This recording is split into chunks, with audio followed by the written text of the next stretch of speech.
The moment you've all been waiting for. It's time for the MMA-Holes!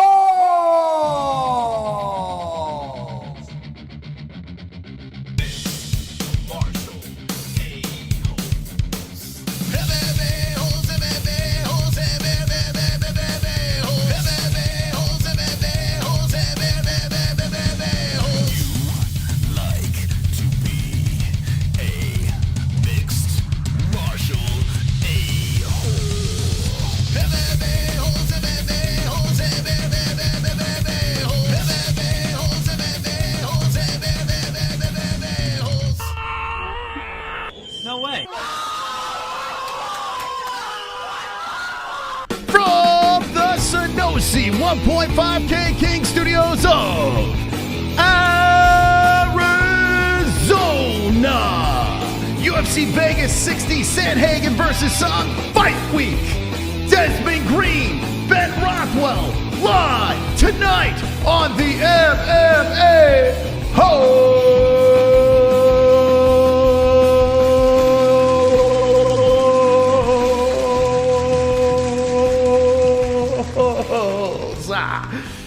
Wonderful. Welcome, friends, to the MMA Holes Live. It's good to be here. It's good to be wonderful. Tonight, Wednesday night, we are going to be talking about this fight week that's happening Saturday night. Song versus Sandhagen. That's going down Saturday. We're going to react to that card.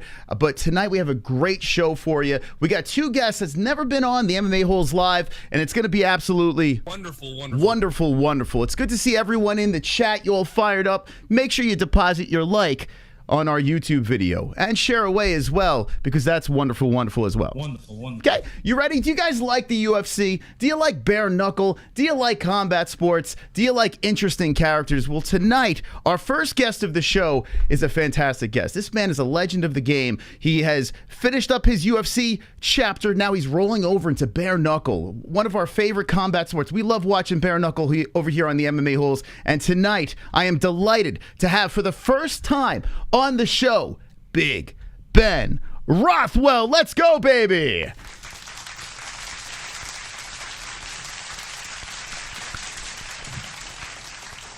Ben, welcome to the show. What an intro. Thank you, Ben. I appreciate it. We worked very hard on that intro. The mixed martial assholes. Wait, I didn't say that. Listen, there's no better show to come on than the mixed martial assholes, right?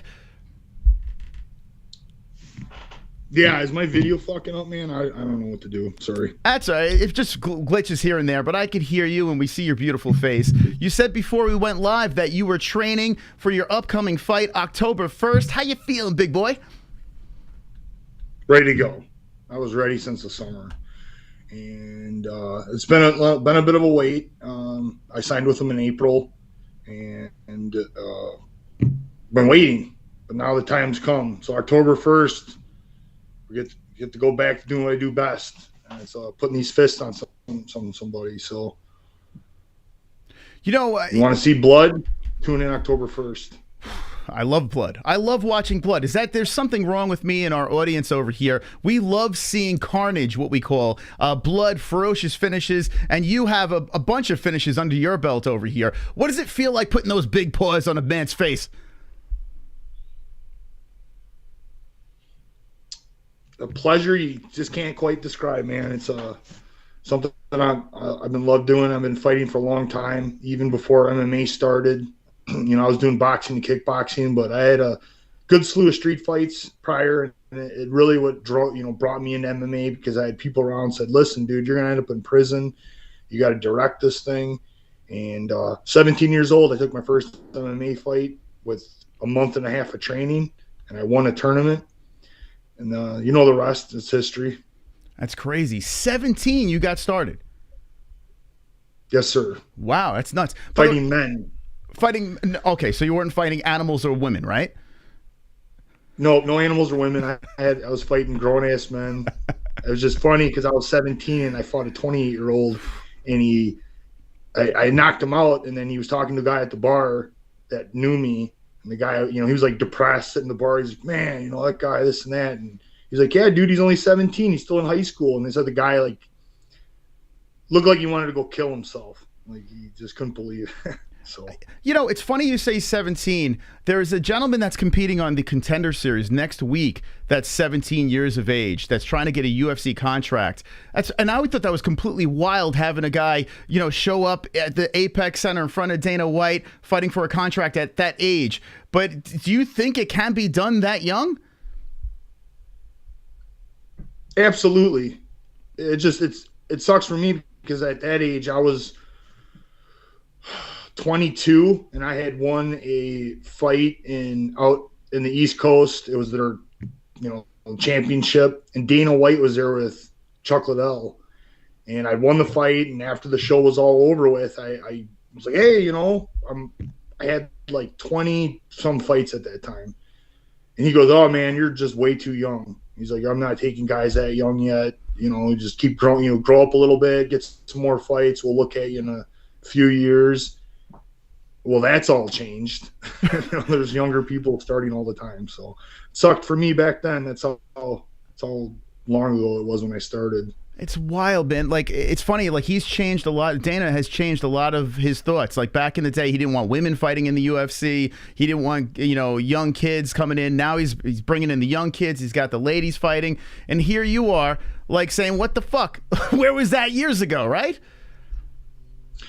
Well, I had to go into this knowing it was going to happen, just like the pay structure. When I bet you in another 20 years, guys with a few fights will be making millions, and what a slap in the face that'll be. But that means the sport progressed the way it was supposed to, and I have to accept that. I mean, a pioneer of the sport. Been 13 years in the UFC, correct? Yes, sir. Wow, that is a long time. By the way, if you don't mind, because it is glitching, I hear you, but it's glitching a lot, the video. What if I call you right back and try to this way we can get everything synced up nicely? What do you say? Yeah, whatever we got to do. I'll give it a shot. I don't know if it's my internet or what. All right, let me give it a shot. I'll try calling back, and then let's see if that works. If not, we'll just go with it, okay? Yep. Okay, stand by here. Let me call you right back. By the way, if you're just jumping into the MMA Holes, we have Ben Rothwell on the show. A little bit of a glitch going on. Hopefully it works a little bit better. Fascinating guy. Here we go. We got Ben back in the mix over here. Let's see if this worked. All right, Ben? I'm here. Okay. So, yeah, it might be an internet thing. No worries. Who knows? It's okay. We can still hear you, though. Oh. Yeah, it's his internet. Oh, bummer. Oh, here we go. So, yeah, it looks like it could be the internet that is failing right now. But do you hear me? Yeah, I do know. Okay, it's all right. What kind of internet do you? I got Cox. It's the worst. What are you working with? It's a local internet that is the only choice we have. Oh. So it sucks. That's all right. Well, listen. This is better than having, I don't know, rabbit ears and, I don't know, dial up. So I guess we'll just work with this, okay? American AOL, man.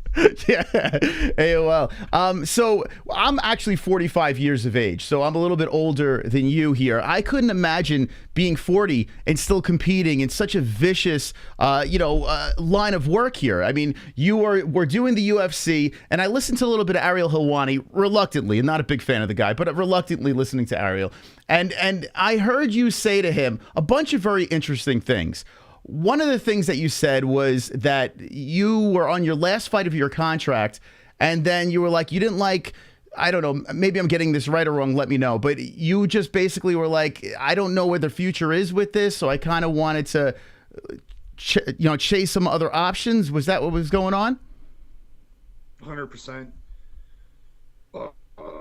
I just knew there were some opportunities out there, being 40. There's a few guys at heavyweight are still going, and I could have kept going. They did have me a fight booked against Gustafson, but I seen an opportunity with some of these other organizations. I just wanted to kind of see what was going on, and Bare Knuckle Boxing came hard. They see my style, and I think I'm really going to help blow up their heavyweight division. I believe I'm going to help make some fans, and I'm definitely going to bring some light to the heavyweight division there. It's going to be good. I got to be honest, I was very excited when I heard that you were going over there, because we've become big fans of Bare Knuckle over here. It gets right to the point, trims the fat. There's no lay and pray or any of that crazy stuff. It's basically two people going in there, duking it out, the rawest form of fighting. And you've said that you've you've already fought Bare Knuckle back in the day, you know, whether it was in your youth or whatever. You have experience like on the street smacking people around with your hands, right? Yes, sir. That's what started the whole thing. So plenty of time, plenty of fights with no hand wraps. I'll put it that way. And that is wild. I wanted to piggyback into that, like the no hand wraps. So that is incredible. Like, how many fights did you fight where you did not wrap your hands inside those gloves? So the first fight, I literally just had the most minimal amount of tape possible as a Brendan Schaub fight. And I don't know how many fights I had after that, because, yeah, it's over 10 fights. Wow. Over 10 fights in the UFC. And they have a photo, or they show, like, the guys putting tape on. Like, they made me at least put tape on, but it wasn't like a standard hand wrap like anybody else gets, that's for sure. And you mentioned Brendan Schaub, and I can't resist but ask you questions about Brendan, because he's all over the news right now. It's insane. He's everywhere. He's going back and forth with the boss Dana White, and the internet has been very hard on Brendan Schaub. Before we went live, I saw people in our audience like, how does it feel to knock out Brendan Schaub? Being a man that put Brendan down, like in hindsight, looking back at that, did you have any weird experiences with Schaub? I can't say weird. Prior to the fight, I had the vibe that he thought I was a complete pushover, and then he said so afterwards in an interview that he just thought he was just going to walk over me, and I was just there to build him up. Obviously, I felt very differently, and I had a chip on my shoulder for that fight. And during fight week, he picked up on it. He didn't understand why I was the way I was, because I was kind of, every time I looked at him, I was like, yeah, dude, I'm going to fucking kill you. And he picked up on that. And, yeah, he felt it too. After the fight, he was super cool. He was humble, and he followed me for a good minute, you know, and he was talking me up when I was on my 4-fight win streak. So I can't say anything bad. I mean, he's out there trying to make a living, man, and he did it without fighting. So props to him for that. It's bizarre, because I was telling my wife this. When I see Brendan, I don't think a bad guy. Like, he actually seems like a nice guy. If you're in his circle, he'll take care of you and the whole deal. He doesn't seem like a malicious person. But then you look at all these YouTube channels and on Reddit, and everyone's trying to tear him down and you know, paint him as a complete dummy and this and that. Like, I wonder, where is that coming from? Is there something there, or are people just bullying this guy around? I think feeds off of it. You know, he says some crazy shit. He puts himself out there with comedy shows, which are obviously up to get scrutinized, and it's all stuff that just keeps his name out there, whether it's good or bad. If he was a total shitbag of a person, I don't think Joe Rogan ever would have endorsed him and kept him around. So outside of the light, I think, yeah, he's fine. It's just he's got a niche now, you know, whether people like him or hate him. He's got people talking. Like you said, he's all over the media this week. Whatever he's got to do it, you know. There you go. Hey, bad publicity is good publicity to a lot of people, right? In his world right now, it is. Yeah. One more Schaub question, and I'll let that go. Did you watch the Gringo Poppy? I've watched parts of it because I was reading about reviews. Some people said his very first one that he released, like, you know, was one of the worst comedy, you know, releases ever. And I was like, gotta check it out to see if it's that bad. So I heard he's picking up his game. I heard he's getting better. But honestly, no, I don't have time to watch all of that. Okay, smart man. So I was going through your resume. I mean, it is an impressive resume. You fought the who's who over there in the UFC, and I was looking back at 2009. You made your UFC debut, Machida versus Shogun, and they throw Cain Velasquez at you. Like, is that like, what the hell was the UFC doing over there, throwing Cain Velasquez? Were you like, in hindsight, looking back, are you like, holy shit, that's how I started my UFC career?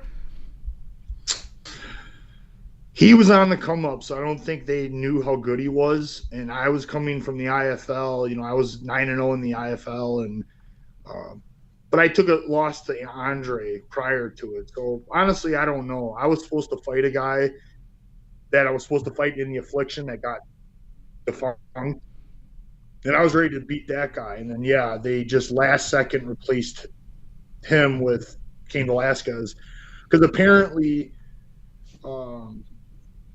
It was Brock Lesnar, like on a UFC after or whatever, was fighting. I can't think of his name right now. Big guy, and Brock Lesnar beat him. Mm-hmm. He had big fist in Denver. Remember him?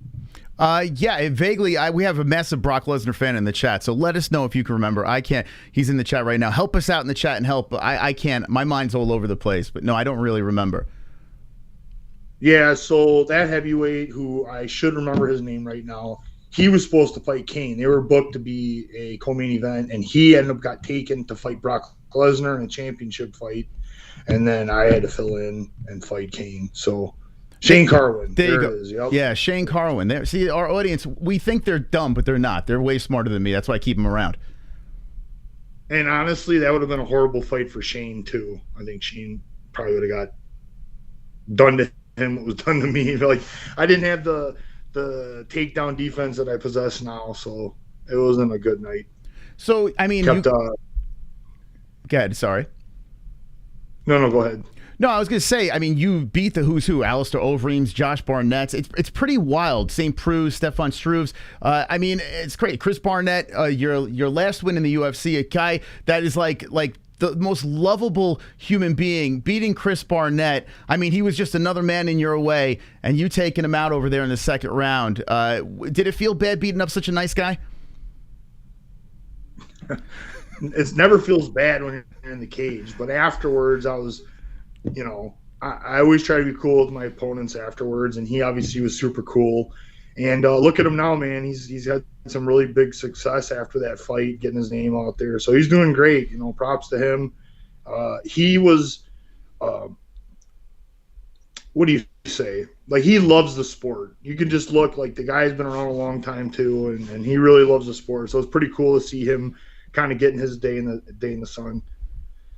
And hey, whatever. There you go. And you are fighting in bare knuckle now. I'm sure you're probably sick of people asking you because you do have that jiu-jitsu in you as well, but now it's just going to be stripped down to boxing over here. Do you feel like you're just going to want to, if things go in a different direction, you're just going to want to drag your opponent down, or are you're going to stay composed and you're just going to beat him up with your hands?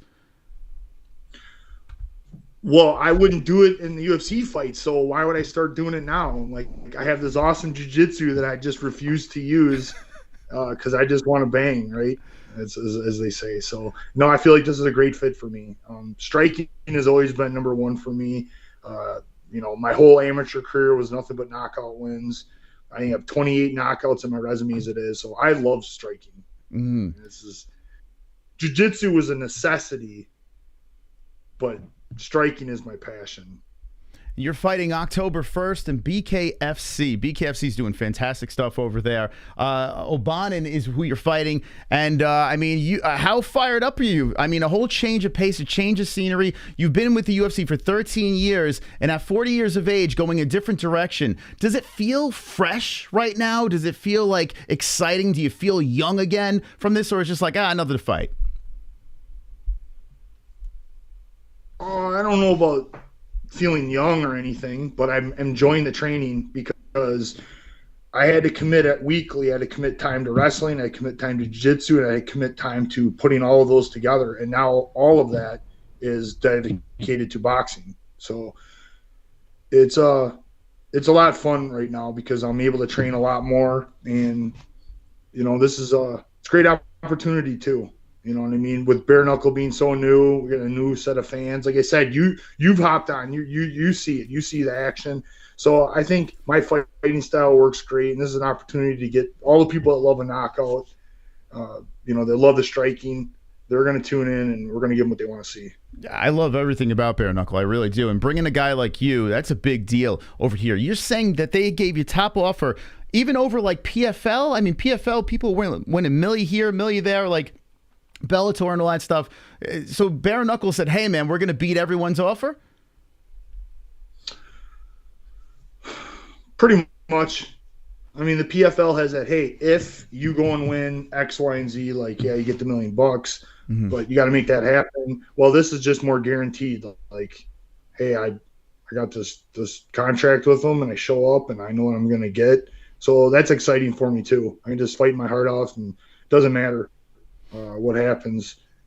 Give the fans make sure that you guys want to see me fight again, and everything's going to be good. And you said you were married. How long have you been married for? Oh, man, coming at me with the questions here. It's like 20 years. 20 years. Wow. So we got married in 2007. But we started dating in 2003. No. Oh, so your wife's been along for the ride pretty much for the long haul with this whole fighting career. Yeah, like way before anybody knew who I was. No kidding. So now so what does she think? Here you are at 40 years of age. You're trying to go over to you are going over to Bare Knuckle. Does she worry at all? Like saying, hey man, like when do you want to hang it up? Or she's like completely supporting your decisions and saying, hey, just go for it.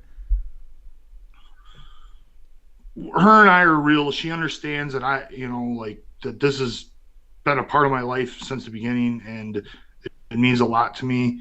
But at the same time, I'm real to her to know, like, hey, a day's gonna come. Like, this doesn't go on forever, and there's a day I'll have to walk away. But it's not here yet.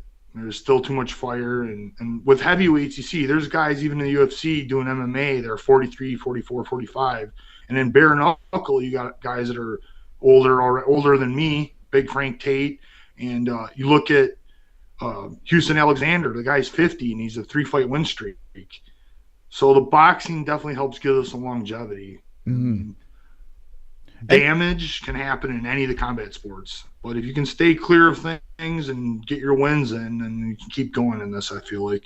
Yeah, a lot of people are saying, I mean, I know there's limited research on the Bare Knuckle damage-wise, but a lot of people are saying mostly it's lacerations. You're not getting hit with shins and elbows and the crazy stuff you are in the octagon. But in this situation, it's more of the cuts or breaking of the hands, of course, are two things that you have to look out for there. So what do you think by that? Do you think it's actually safer than fighting in the octagon? You just made some points that initially, when you hear bare knuckle boxing, my wife was like, oh God, no. And when I explained to her, I'm like, realize in MMA, you have a risk of taking an elbow, a knee, a straight shin right to the dome, which is like, let's just face it. I punch hard, but a head kick is going to be one of the worst things you can take. And those are all taken off the board now. So in that sense, yeah, MMA is very dangerous. So yeah, there's cuts, there's getting punched in the head, but all that happens in MMA too. So I feel like, yeah, there's a danger in combat sports, period. But as we just named all those things, I think that makes MMA pretty dangerous.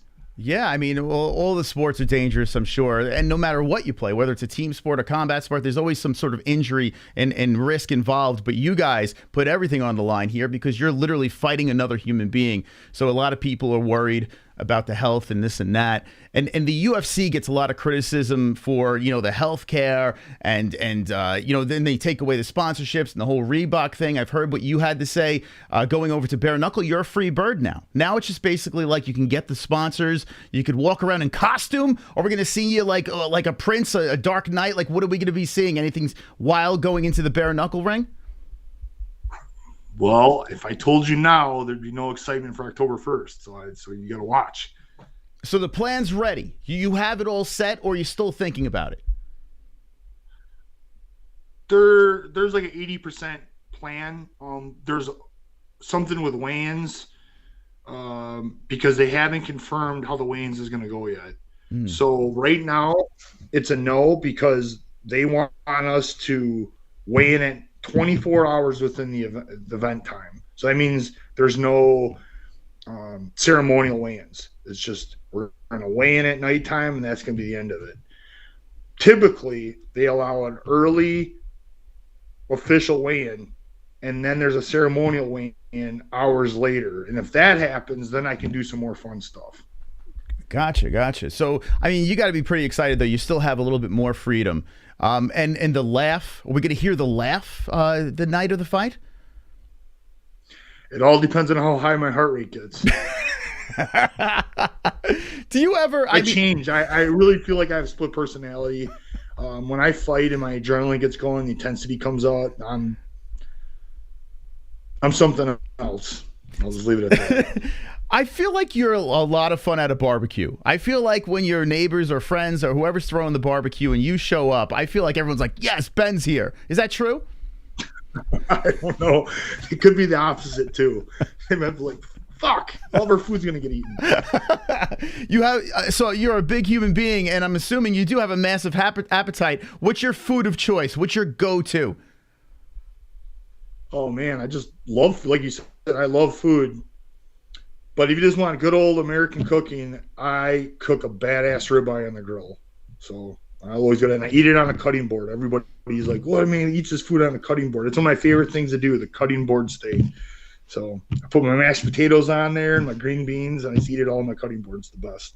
That's wild. You seem like a gentle giant, though. Like, I mean, do you just get all your aggression out in the gym or inside a cage in a ring, and then when you go home, are you like a sweet teddy bear? Like, what's the real Ben Rothwell?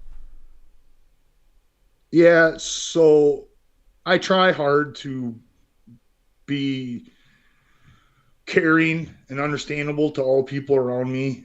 I mean, I deal with everybody in my gym, all shapes, all sizes, all ethnic groups, because I try to love everyone, really. I try to find something good in all people, because being my size, when I grew up, I was bullied constantly.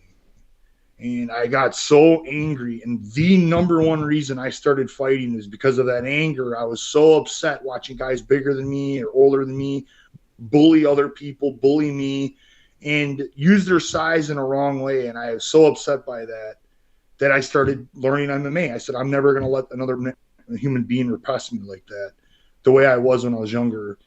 And I just happened to be really good at it once I started fighting. So with that, you know, and as the years went by, I became known, especially locally, like, hey, I'm a dangerous person. Well, everybody knows it now. I feel like when it's real, when you have to tell people, that's not so real. But people know, they know who I am. They know what I can do. I don't have to tell anybody what I can do. And I feel like that was an achievement. Now that I have that, I have to have respect and don't act. I don't need to be tough. I don't need to be mean to people. I don't need to act and talk loud to intimidate people. That's no good. Then I didn't learn anything. So I try to work hard at that, and I need to show my son the right example. There you go. And if you're just jumping in, we're live with Ben Rothwell. He's got a fight October 1st, Bare Knuckle FC. Very excited about this. And you did mention that you were bullied. So your parents, did they swiftly say, hey, we got to get you into some sort of self-defense, or you got yourself into it on your own? Yeah, my parents get mad when I tell this, but my parents are very old school, and they didn't have an easy life. And when I did something wrong, they beat my ass just to make it out there. So they were very tough love type of growing up, and they were very busy. They worked all the time. So I had to figure a lot of things out on my own, yes. But I talked to both my parents are still married, which I think is something, you know, in it. And I still talk to my parents every day, like weekly. So, you know, that tough love, it made me who I am. And now here you are. I mean, you did the UFC thing. You're going into bare knuckle, and you say you still talk to your parents. What do they think about this long, crazy career that you've had? I don't know. I made so many mistakes that it's just, my life is you know, there's a lot of good things that happen, and there's a lot of bad things that happen, and it is what it is, man. I just have to be thankful. No matter what, I have to be thankful for what I got. And I got this opportunity October 1st, and, you know, I'm just enjoying things like this. I get to talk to you right now, the MMA-Hole, man. So that's right. Just got to have fun with everything. Hey, Ben, once you come on the MMA-Holes, we are so biased. We don't give a shit who you're fighting. We're just going for you. That's it. Like, we piss a lot of people off. We're team Ben Rothwell, okay? Fuck yeah. Let's go, baby. Chat, what do you say? Ben Rothwell, October 1st going down. Excited. Very excited to see you compete. And your son, how old's your son? He's right at 16 months now. Oh, just a little baby. Wow, look at you. Yeah, Yeah, March 25th last year. So whatever, I had 16, 17 months now. Look at you. My daughter was born in April. Look at that. Maybe down the road they could I don't know, maybe we could have an arranged marriage between our kids. It's a little weird, right? Would you really want that, though? I probably not, but you know, it sounded good at the moment, you know? I don't want anyone near my daughter. It's pretty wild. Like like every guy says, I want to have the heir to the throne. I want to have my son, right? So when I found out I was having a daughter, I kind of freaked out. I was like, holy fuck, like, what am I going to do now? Like, I love her to death. I'm so glad I have my daughter. She's the most beautiful little girl in the world. But, like, now I'm freaking out. Like, anytime I see kids at the park, I'm like, stay away from my little daughter. But guess what? I got a 20-year-old daughter. What? So I know all of that. I know the high school stage, the volleyball stage, and the college stage. I got you, man. I know what you're going through. Wait a second. So wait, now I'm trying to do the math here. Wait, hold on. So is it with your existing wife, or is this? So... No, 20-year-old Ben was in a broken relationship, and little Lexi came out. So she was the blessing. And you know. Actually, Lexi, my daughter, says, she's like, I have two moms. So, or she's got a real mom, and then she calls my wife her mom, and she's very adamant, even to now. Like, she loves my wife, and yeah, basically we raised Lexi too, as you know. So, wow, that's awesome. So everyone gets along, no hostility, no problems. Not now. I mean, it wasn't like that in the beginning, but we had to work at it. So good for you. Wow, things are good now. So everything came around full circle. You have a beautiful daughter that's like an adult right now. You have a young son. You have a marriage that's been going on many years. What's the key to a successful marriage? Work. To be honest, it's not easy, man. People are trained today to just, everything's disposable. Get a divorce, move on. It's like, anything in this world is never going to change. It takes hard work. It takes effort. If you love somebody, then you're going to work it out. Like, people, you think I'm easy to deal with? No. Like, this is why I have to love her so much, because she puts up with me. You know, I'm a broken human being. That's what we are, man. And, you know, and she's like, she gets amazed that I put up with her on her bad days. And I'm like, I have to. That's, you know, you put up with me. So that's how it is, man. We gotta be nice to each other. At 40 years of age, do you feel like you've been there, done that? Do you feel like you're in this Zen stage now? Do you feel at peace at your age? Absolutely not. You're still searching fighting for... bare knuckle, man. So, all right. Obviously, so, I'm still angry. I still have some deep-rooted anger I'm dealing with, so... And time to take it on somebody. So, okay, so say the time comes. Say, I don't know, 5-10 years down the road, you're like, enough's enough, I got to hang it up. Where are you going to put that anger? Have you thought of that yet? Well, I own a gym, and we're looking at expanding it. So it definitely helps. You know, I love sparring and still train. Even this whole time off, I've had almost a whole year off. I've been training the whole time. And I got a gym. And the guys keep me busy helping other fighters, training the next generation, and, you know, focusing on that. And we got some ideas too, some other business ventures. And I think as long as I stay busy, helps me, you know, not have time to be angry. There you go. I tell you what, Ben, you are like one of the nicest guys, like one of the coolest guys we've spoken to over here. Just down to earth, you know, super humble.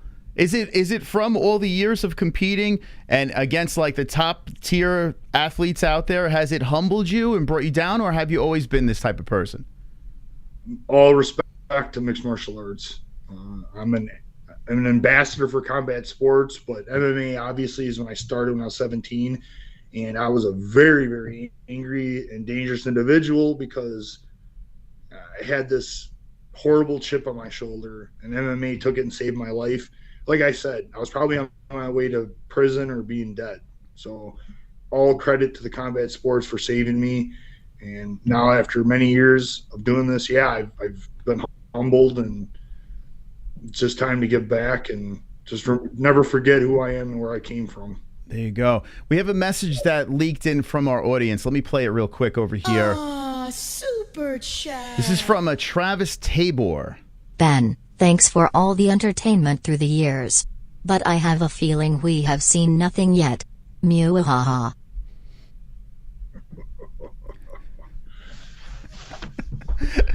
He did a little mwahahaha at the end. What do you think about that? You got my heart rate up a little, I guess. Well, Ben, listen, I mean, you have a big fight coming up. If you could do us a favor over here, I mean, I heard that little laugh inside that I heard it. I heard it want to come out over here. If you could cut a promo, October 1st, it's going down. You're making your bare knuckle debut. I'm going to put a little echo on your voice. You ready to cut a little promo for us? I don't know, man. It's pressure now. I'm gonna mess up our great interview here with some nonsense. That's what we're about, a nonsense over here. As cringy as possible. Okay. As long as we're accepting of cringiness. We're all about it.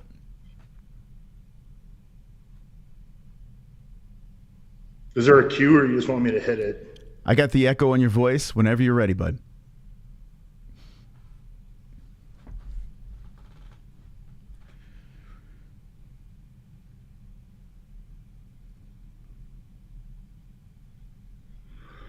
Cringe time, here we go. Cringe, baby. I'm just gonna read off these.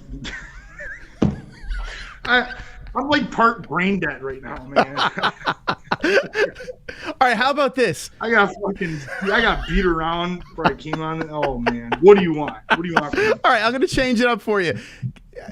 Do you like to sing? Is there a song that you sing in the shower, in the car? Is there something you'd like to belt out for us right here for the MMA-Holes?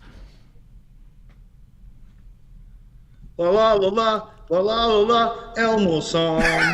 La la la la la la la Elmo song.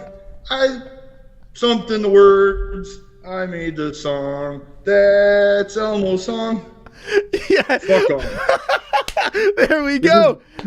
My life has been taken over by my son. So can you tell we watch Sesame Street daily?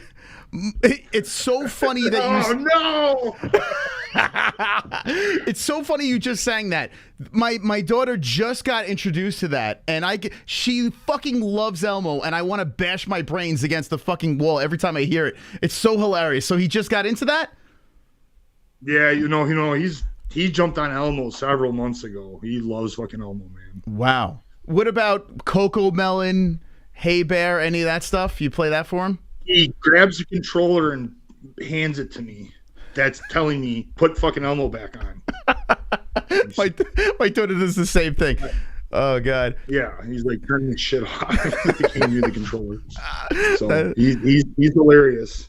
Oh, that's amazing. Well, Ben, listen, I know you're tired. I really appreciate. I'm sure I can cook you a better promo, man. I'm just fucked up right now. I don't know. Get some rest. I'm revving up for October 1st, man, because all the promos and everything cannot compare to the performance I have to give October 1st. So. There you go. And do you tune in, man? I'm gonna fucking let loose. Do you foresee an outcome in this thing, or are you just gonna go in there and wing it? Yeah, an outcome is gonna happen with the first or second round. There you go. I like it. Ben, hey, thanks for coming back on the show. We're going to be rooting you on October 1st. And anytime you want to come back, you're more than welcome, okay? That's awesome, man. Hell yeah. Maybe we'll get something on after the fight then. Hells yeah. Good luck in your fight. Big Ben Rothwell live on the MMA-Holes. Let's go, baby. Beautiful. Cool, man. I love all your comment people, too. You got a good fan base. Actually, hey, Ben, listen, we got like a couple of minutes. You want to answer some questions from the chat before we have our next guest on?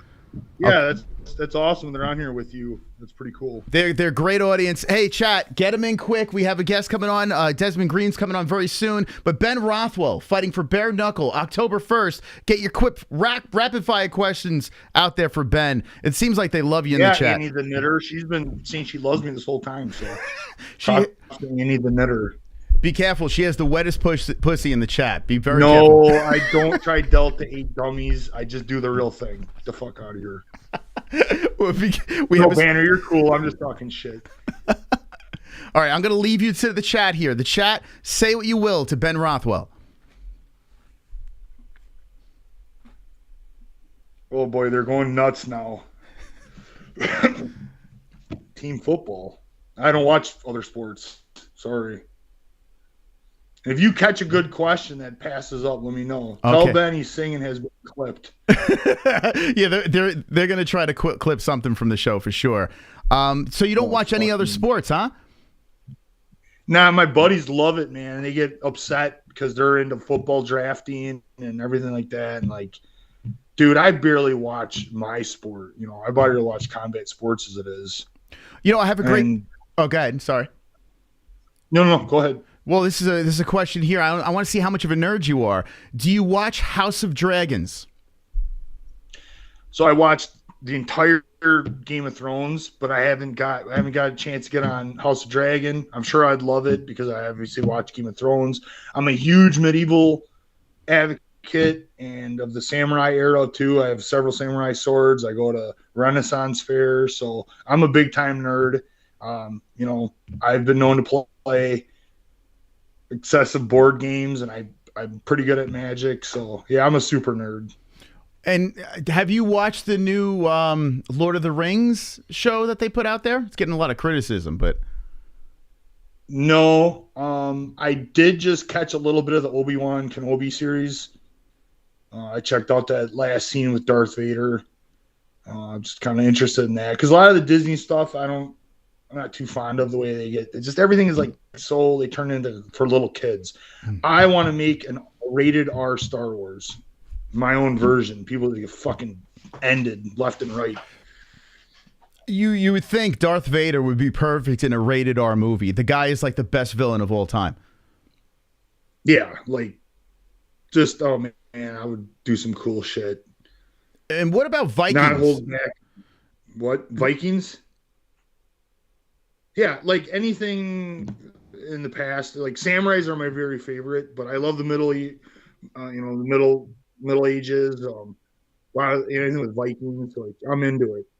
What would be your favorite Star Wars movie if you had to choose one Star Wars out of the whole mess of movies that they threw out there?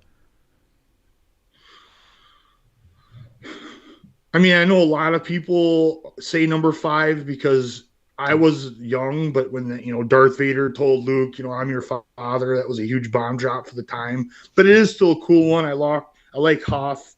I always liked the Hoth Wampa. I feel like he could have his own movie made of him, like a fucking scary movie, or I think just is like lightning fast and ripping people apart. So that one was good. And I like number 3. Number 3 had some things I didn't like, but it is kind of cool, the creation of Darth Vader. Yeah, the original the prequels got a lot of heat, but it's funny, as time passed, people started to grow to love, especially the third one, with that whole, Obi-Wan and Darth Vader with the freaking lava and everything getting torn apart. It's kind of cool seeing there. Yeah, like I said, there were some good things in that one. The newest ones I didn't like very much at all. Mm-hmm. Hated them. Yeah, especially as they progressed. They just got worse and worse. I don't even know what the hell they were doing with those, but I tell you what, we could do a whole show on that, Ben. Maybe the next time, fuck fighting, we'll just talk about nerd shit. Yeah, and I beat Elden Ring within 3 weeks, and I have 100% achievement on PS5, so fuck all you. I fucked Elden Ring up. 3 weeks? I feel like I've been playing for 3 years. I had to stop. I was like, what? I lost 3 weeks of my life, and I regret nothing. Do you have a gaming channel? I know. I got told I should have did something like that, dude. I'm just so Stone Age. The last 5 years, I pulled way back on social media and everything. But if I'm going to get back into it, it's probably what I do, because I've been gaming since I was like 4 years old. Like the very first Nintendo came out, I've been gaming ever since. Oh my God, that would be the move. I feel like one's in the chat if you would follow Ben over into a gaming world. I mean, especially if you're beating Elden Ring in 3 weeks, people would be all over that. They would eat that up. Yeah, it seemed like I just made a Twitter post. I was talking shit to Elon Musk and some other people about it, and it got a bunch of likes. So it was a huge game, man. I know a lot of people out there like it. That's awesome. And God of War 4, the newest God of War is coming out, and I get told I look like Kratos a lot. So, dude, Kratos is like the coolest fucking gaming character ever. Fuck yeah! Is that who you coming out to in Bare Knuckle? You gonna walk out as Kratos? Nah, I can't walk out in the makeup or nothing. But maybe for something else. Okay. I'm trying to get There's definitely some cross-play action going on, yeah. Okay. Some possibilities. All right, we're gonna get our guesses in the chat. Well, Ben, listen, we ran out of time over here, but I had a pleasure speaking with you. Can't wait to chat again, and good luck in your fight. Okay? Thank you. And yes, I do look a big Viking. What the fuck's it to you? There you go. See, Ben Rothwell live on the show. Thanks again for coming on, Ben. Okay. Star Trek. The man, the myth, the legend, Ben Rothwell. Thanks again, Ben. Here we go. Thank you, guys. Look at that. Ben Rothwell coming on, doing his thing. I tell you what, I kind of regret having a second guest on. I could do fucking 7 hours with the dude. Ben Rothwell is fucking awesome. Let me know in the chat what you think. Travis, thank you for the donation. Desmond Green's coming on the show. So stand by. We're going to take a quick break. And then when we roll back, we're going to get back into the interviews over here. If you're having a good time, smash the like button. I tell you, how do you not like Ben? I cannot wait to see this fight. October 1st going down, BKFC. We'll be right back after this quick break. And then on the other side, we'll bring in Desmond Green. All right. So hang in there, friends. We'll be right back.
Cause I'm a CBDX.com boy. We sell legal, Delta ATHC. It will get you very stoned. We sell gummies, yeah. Buzz-based oil in a cell. And they post on Twitter. Oh yeah, hey, on CBDX.com. You better get with them. You're gonna get real high. You're gonna get that tree. You're gonna get real down loud from the island boys. You're gonna get all down. And so from the ground, you be smoking bud. You be smoking trees. We a different breed. You smoking green and purple. And then you create a hurt, yeah. You better get with CBDX.com. Cause we some CBDX.com boy. You better tap in on the website. Island boys. Right now.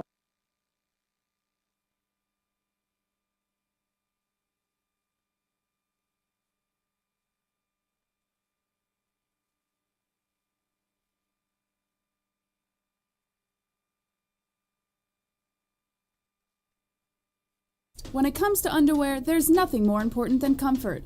Why empty your pockets for generic underwear that loses comfort, quality, and style when you can slip into a pair of Sheath and get even more out of your daily wear? With Sheath underwear, you can treat your jewels like royalty as they are given their own private sanctum, keeping them secure and you in a state of bliss. Get 20% off Sheath now using promo code MMA-Holes. That's MMA-HOLES with the link in the description below.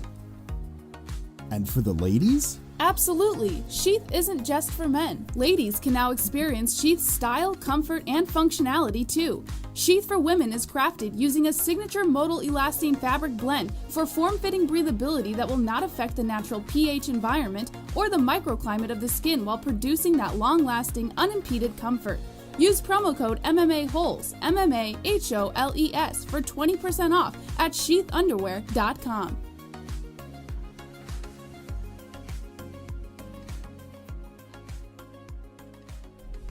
All right, ladies and gentlemen, Desmond Green's about to come on the show. Hit the like button.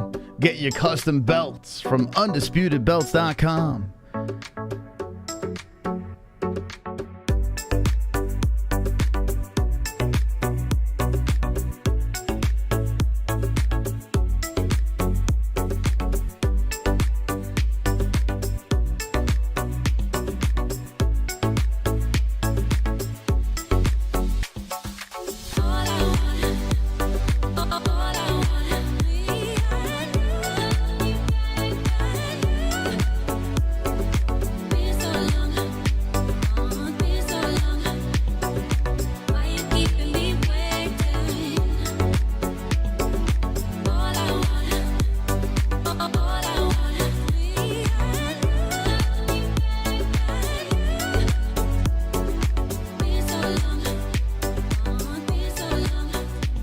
All right, you ready, boys and girls? We are not done. We got plenty of show left. Sandhagen versus Song Fight Week is in effect Saturday night.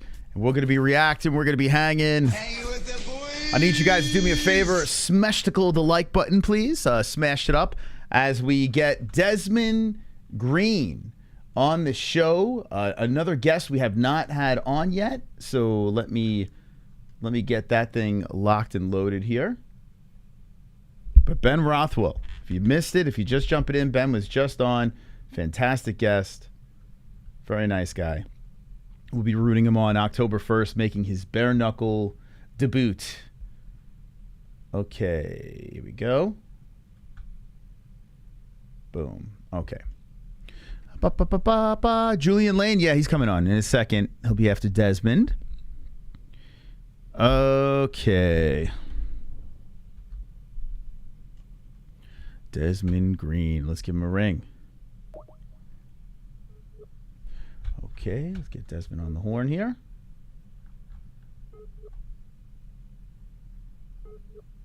Alrighty. Okay. This is the problem when we... Okay, calling now.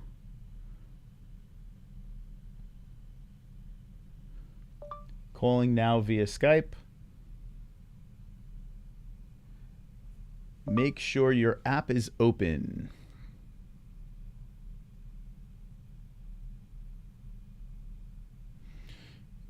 Okay. This is the joys of... Usually I prefer having the guest on before we go live so we can iron out the kinks. I know with Ben Rothwell, the internet wasn't great, but at least you could hear him good. So he was a little choppy over there, but... You could hear him, which works. Let's try Desmond again over here. Let's get him on. So Desmond has been in the UFC as well. Desmond was pretty damn good in the UFC.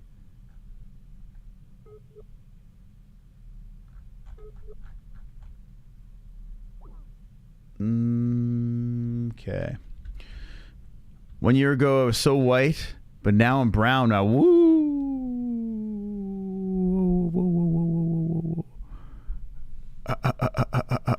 Okay, we're trying to get Desmond on here.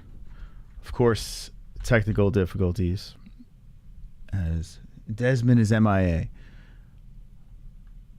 It's the best MMA show. Thank you, Cheetos. JBM is on maternity leave. Yeah, she's with the babes. Actually, she might be here for this interview. I love Hans. Hans always say I like Hans. He always says he loves me. How could you not love Hans? Come on, Desmond. Let's get it going here. Actually, let me switch the scene up here. While I do that. Guest name 2. Here we go. Close up. So this is the joys of not having a producer. Okay, here we go. We have contact. Okay, we got contact with Desmond. Delta 8 gummies, what the fuck? Bruce Brown, what happened with you, Delta 8? He loves me as a friend. No, it's sexual, baby. Okay, try again. Here we go. Let's see if we got him. Come on. Come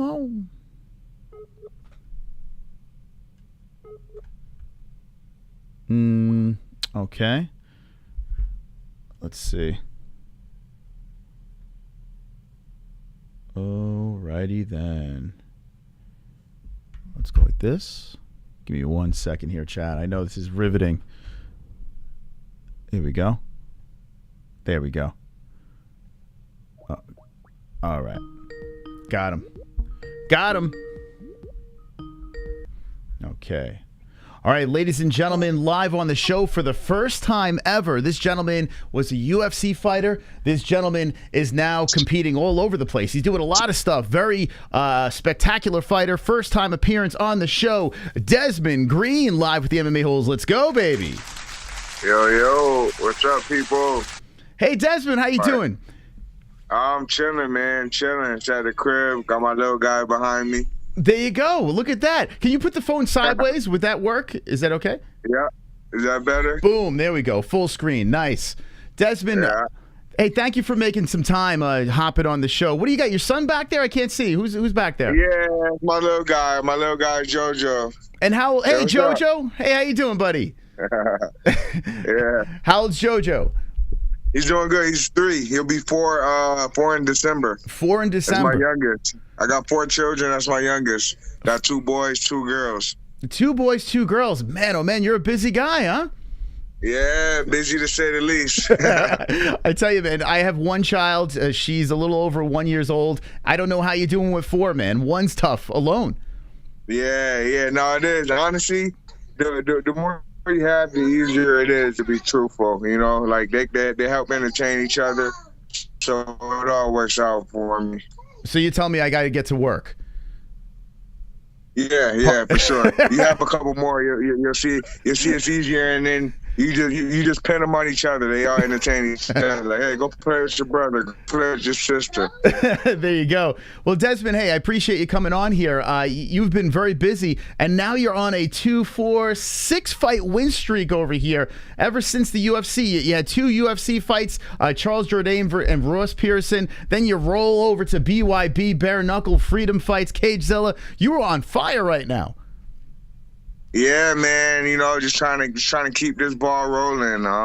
You know, it's kind of an unfortunate situation that's got me on the sidelines of the UFC, but God willing, we're gonna have all of that cleared up by the end of the year, and you know, you guys will see me back in that octagon. There you go. And I mean, listen, the elephant in the room, what happened over there? It was all over the interwebs and everything. You're still going through the legal stuff? Yeah, man. Yeah, it's crazy. So, you know, I can't speak too much into detail on it, but pretty much, you know, it was, you know, everybody seen in the news, and really it was just a tragic accident that happened, and, you know, fingers got pointed at me, and, you know, there's this whole investigation. It's been 4 years, and we're still in pre-trial for it, you know. Like I said, God willing, you know, things are supposed to be getting wrapped up by the end of the year, and you know, once it's all said and done, then I'll be able to, you know, elaborate on it a little more. But for all of my fans and all of the haters, it's looking good for me. You know, it's looking really good, and I'm happy the truth is going to eventually come out. You know, condolences to everybody, you know, that was involved and lost someone in it. But really, it was just a tragic accident, not my fault. And, you know, it's just one of those things that life throws at you. And, you know, I'm just thankful that I've been able to train and still compete in the meantime. And the UFC, they've been good to me about it. You know, they are not one to hold back their words when they're not happy about something. So, you know, they haven't really spoke on it. And, you know, I asked them for just, you know, some time to uncover what really happened. And, you know, like I said, in the meantime, I've just been grinding, doing the bare knuckle, the MMA. I got a couple more things lined up by the end, coming up in October and November. Big bang for the end of the year. And, you know, starting next year, we're trying to go clean slate right back in the UFC. So, and a lot of people, when it did happen, a lot of people were going crazy on the internet, and they painted you as the bad guy over here. What did the UFC say? Did they just say, hey, man, listen, we can't deal with this right now? Did they just release you from the contract? Yeah, so pretty much, no. What they wanted to do, they said, listen, what we'll do is we'll just kind of, you know, sit you on the back burner. You know, obviously we can't fight you with an open case of such magnitude. And, you know, so I just said, listen, I appreciate it. Can I just get a release right now? Because, you know, we knew it was going to be a long time coming. And, you know, I had to fight and stay active somewhere. So we asked them for a release, and we asked them to, you know, just be fair and patient. And we said, listen, if at the end of the day, when everything comes to light and, you know, if I'm not at fault, can we pick up where we left off? And, you know, Hunter Campbell told Abe, you know, Abe's my manager from first round. He said, listen, you got my word. If everything pans out how you guys are saying, and, you know, this happened to not be his fault, but more of an accident, and, you know, then we have no problem taking him back. You know, I've always been a company man for them, you know what I mean? And they know that. So, you know, from when it first happened, the initial plan was, listen, you get a beat, we take you back. If not, you know, we part our ways. And I was completely okay with that. There you go. So they basically did the right thing then, right? I mean, it seems like they left off pretty good with you in a very serious situation. Yeah, they did. They did. And like I said, I've seen people get, the shit into the stick without having their side heard. And, it didn't happen to me. So, I can't complain. I have no bad words against the company or anything like that. There you go. And now on this, so you leave with the UFC, you go over to BYB, which we're familiar with, and you have 2 fights in a row over there. You get a knockout in your debut fight. And what did BYB? Did they come calling you? Did you find them, or did they find you? Yeah, no, so actually one of the boxing coaches at the gym I train at, his name is Domingo Lopez. He actually he was training one of my other friends, Cory, and he actually hit me up and like, you're not active right now. What do you think about bare knuckle? And it's funny how I always was interested in it. I knew it started to come about, and I'm like, actually that would sound pretty good. He's like, yeah, I got a connection at BYB. And I'm like, all right, line it up. Let's do it. I like to think of myself as like a modern day gladiator. So any chance I get to go combat one-on-one against somebody, I'm all for it. There you go. And you go over there, you get 2 wins in bare knuckle. Was it a tough transition going over? I mean, it's no more MMA anymore. Now you got to go in there, no gloves. Was it a lot different? Yeah, I mean, more than anything, definitely the all striking, yeah, but more than anything, it's the fact with the no gloves, and not even the damage I'm taking to my face or my body, but more of the damage I'm dealing out. Like the most times and the most injuries I'm coming to realize that comes from bare knuckle is the one that you inflict on yourself from your hands. Punching head with knuckle. The knuckles are a lot weaker than the bones in the face. So Sure. You hurt your hand a lot before you're gonna hurt somebody's face. But you just got to learn how to punch. I'm learning this with science to it. You got to punch in the right spots. Try to keep eyes down. Stay away from the head area, forehead, side of the head, cranium. But me being a wrestler, that transition was different because like in MMA, if I ever even slightly feel threatened, I just drop down to a single, double, grapple, body lock. But with this, it kind of forces you to find your angles, find your distance, get your offense, get your defense going. So for me, I was interested because I'm like, you know what? At the end of the day, my end goal is the UFC world champion. So me being a dominant wrestler, I've been wrestling my whole life. My wrestling is second to none. I feel like, the only thing that I need to work on is my striking. My striking is good too, but it could always get better. So with me doing bare knuckle, I figure it's just only helping my MMA game out. You know what I mean? It's helping me hone in on my striking. So then when I go back to MMA, I really could pick my poison. I'm like, you want to box? You want to kickbox? You want to wrestle?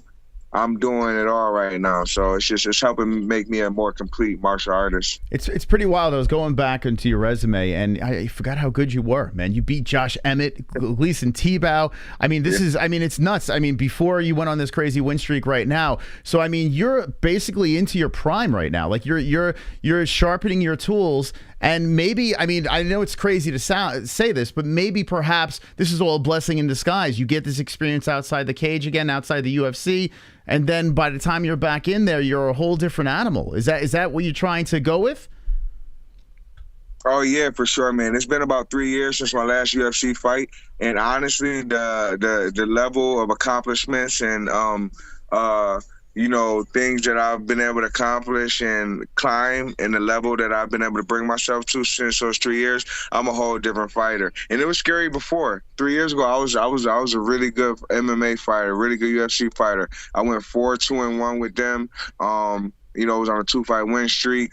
The only fights I lost were like bullshit decisions out the country, close fights. I beat guys like Gleason, Emmett, Jourdain, you know what I mean? So the list goes on, even my extended Bellator, but when I first started with MMA, you know what I mean? I got wins over Mike Richmond. I went to the finals of the featherweight tournament. I've got a pretty stacked resume, and I wasn't even hitting my prime yet. Like, I honestly say I'm like maybe a year away from my prime still. I'm still learning. I'm still getting better. I'm still peaking and climaxing. So, you know, like I said, I'm a believer in everything happens for a reason. And, you know, there's 9 ways to skin a cat. You know, everybody has a different path to the top. And I think for me, you know, it just fits in my life. Like, this is just my path. You know, somebody just chosen to take the harder way, and it just makes the victory that much more sweeter. So, I know, I'm taking it as a blessing in disguise. I mean, so you speak of your hard, you know, path. And I noticed Rochester, New York. Are you still in New York, Rochester? No. Shout out Rochester, New York, man. That's the hometown. That's my blood. That's my love. But I moved down to Florida in 2017. So I've been down here for, about 5 years now. Oh, okay. So, I live in Miami. You know what? You're a good person to ask this. I'm from New York. I was in Queens my whole life, and then 2 years ago I decided I got my daughter lives in the Bronx, so I'm familiar. Oh, there you go. So do you go back to New York a lot? Yeah. I'm in New York probably once a month. Like I said, my oldest daughter, she's 13. She lives in the Bronx, right off of Gun Hill. I'm sure you're familiar, right over there off Gun Hill. So I'm back and forth between Florida, New York City, and Rochester constantly. You know, it's only like a 5-hour drive from the city to upstate Rochester. So, yeah, I'm there back and forth a lot. So, when you moved to Florida, was it because of fighting? Is that why, or did you need a whole life change? No, it's for fighting. Strictly for fighting. You know, when my manager at the time was living down here, and then also I was looking for a new gym. You know, I had just started MMA, and I was a couple years in. I was training at a couple different places, but I didn't really have like a solid home. And my manager was like, you know, hey, what about ATT? I know 2 connections, ATT or Black Zillions. So come down here and check out both. And I ended up going to Black Zillions first back in like 2016. And I just fell in love with the team, the guys, you know, the atmosphere. And I didn't even end up going to ATT and visit. I just like, you know what, I like this team. I like the gym. You know, I'm going to end up staying here. And that's kind of how I ended up in Florida. Wow. Yeah, wow, the Black Zillions back then was nuts. That gym was filled with killers. Yeah. So you were training with the best guys. Bro. Yeah, that's why I fell in love. I'm like, yo, why would I want to go anywhere else? I had Rashad Evans, I had Anthony Johnson, I had Michael Johnson, I had Abe Trujillo at the time, Gilbert, Jackson, you know, the list goes on. Jay-Z, Cavalcante, oh man, Baby Monster. I could just Thiago Silva, Tyrone Sponge. I mean, I could sit here and name a million people. The team was stacked back then. Kamaru Usman, you know. So yeah, that's why I was like, yeah, there's no need to go anywhere else. Like I'm happy here. Yeah, I bet. Yeah, you were in good hands over there for sure. So your backstory, getting into the sport, did you have like a troubled past or anything like that? We just spoke to Ben Rothwell. He was getting bullied and beat up and this and that, and that's why he got into combat sports. Did you have like some sort of superhero backstory? No, not really. Honestly, you know, Rochester's a rough city. You know, like we're like always top 5 poorest cities. Top 3 murder rates. You know, we got the highest murder. We got a higher per capita. It just came out this year. We got a higher murder rate per 100,000 people than Chicago. Wow. You know, like it's just nuts. You know, so like it's not really a lot to do in my town. You know, you kind of got 3 options. You know, either you play sports, you sell drugs, or you know make it out like through college or something. And you know, for me, it was sports. Sports was my out. You know. Sports was my way out. You know, that was just, you know, I've always, since a kid, I played football, wrestling, and lacrosse. So, you know, that's kind of what helped me. And my older brother, you know, he kind of took the streets way. And, you know, I learned, he went to jail and everything. He just told me, like, listen, bro, this isn't what you want to do. You know, you got talent, stay with the sports. And, yeah, I ended up getting a scholarship to wrestle in college. And that's kind of how I ended up doing the MMA thing, because I've always had a passion for MMA. I remember I was 16 and I seen like my first UFC tape way back when, And, you know, so I'm like, you know, this is what I'm like, yo, you get paid for fighting? Like, yo, I can do this. Like, yeah, I'm with it. I was 16. So, yeah, so fast forward, you know, I won states my senior year. And, you know, New York State, we have a pretty rich wrestling history. So, you know, I got a lot of offers in college after that. I ended up going to University at Buffalo. I wrestled there for 5 years because I redshirted my first year and got my bachelor's and graduated 2012. And then shortly after, I kind of just hopped into doing the fighting and kind of just took off with it. It kind of just, it saved my life. Not fighting, sports in general, you know, it just kept me out of the trouble of everything. Would you recommend wrestling as the best foundation to be a UFC fighter? Oh, for sure, bro. For sure. 100%. People always ask me, I always get this question, and I'm biased, but I'm not biased because even guys that haven't wrestled, they'll tell you, like, if you had to choose one discipline where you knew it like the best, like the back of your hand, what would it be? And it's always wrestling. You know what I mean? Because, I mean, we wrestlers, we dominate the sport. You got to call a spade a spade. Almost every time you do a calculation of the belts, who has the most belts, it's always dominated by wrestlers, number one. And number two, I don't care who you are. Like, if you're in a fight, 9 times out of 10, if one person wants to, that fight will end up on the ground. It just will. It's inevitable. I don't care if you're the best striker in the world and you don't want to go to the ground. If you fight a wrestler, you guys are going to go to the ground because even if you smack him, hit him, even if you hit him once or twice, right? If he gets close enough to you where he could grab you, it's no longer a boxing fight, no longer a kickboxing fight. It's going to turn into a wrestling match. And, you know, you see it. Like, all the most dominant hit people in the pound for pounds are always heavy wrestling based. Now, of course, you have guys, you know, here and there that is outside of it. But, you know, when you look at statistics and the majority rule, you know, wrestling is definitely the primary base for MMA. Yeah, I mean, it seems like that's it for sure. It seems like you can skip the line if you have that wrestling foundation, and if you get to the point of gold, you can hold on to that belt by utilizing your wrestling. Guys like Kamaru Usman, I mean, it's wild. What do you think about Kamaru Usman? I know he just lost to Leon Edwards, but I mean, the fact. Yeah, real quick to ping off what you said, I think another reason why having a wrestling background is dominant is because of the difficulty it is to learn how to wrestle. You know, I didn't learn how to pretty much box or strike until like 3, 4, 5 years ago, right? And I've become like excellent at it. I can strike with the best of them. Now, wrestling-wise, it's going to take somebody 10+ years of knowing how to wrestle to get to that elite status, you know? So I think that's another reason why the gap is so different when it comes to wrestlers and other people, because it's so much harder to learn wrestling than it is to learn boxing, Muay Thai, Jiu-Jitsu. They're all hard, but wrestling, they'll tell you, it's one of the hardest sports to learn.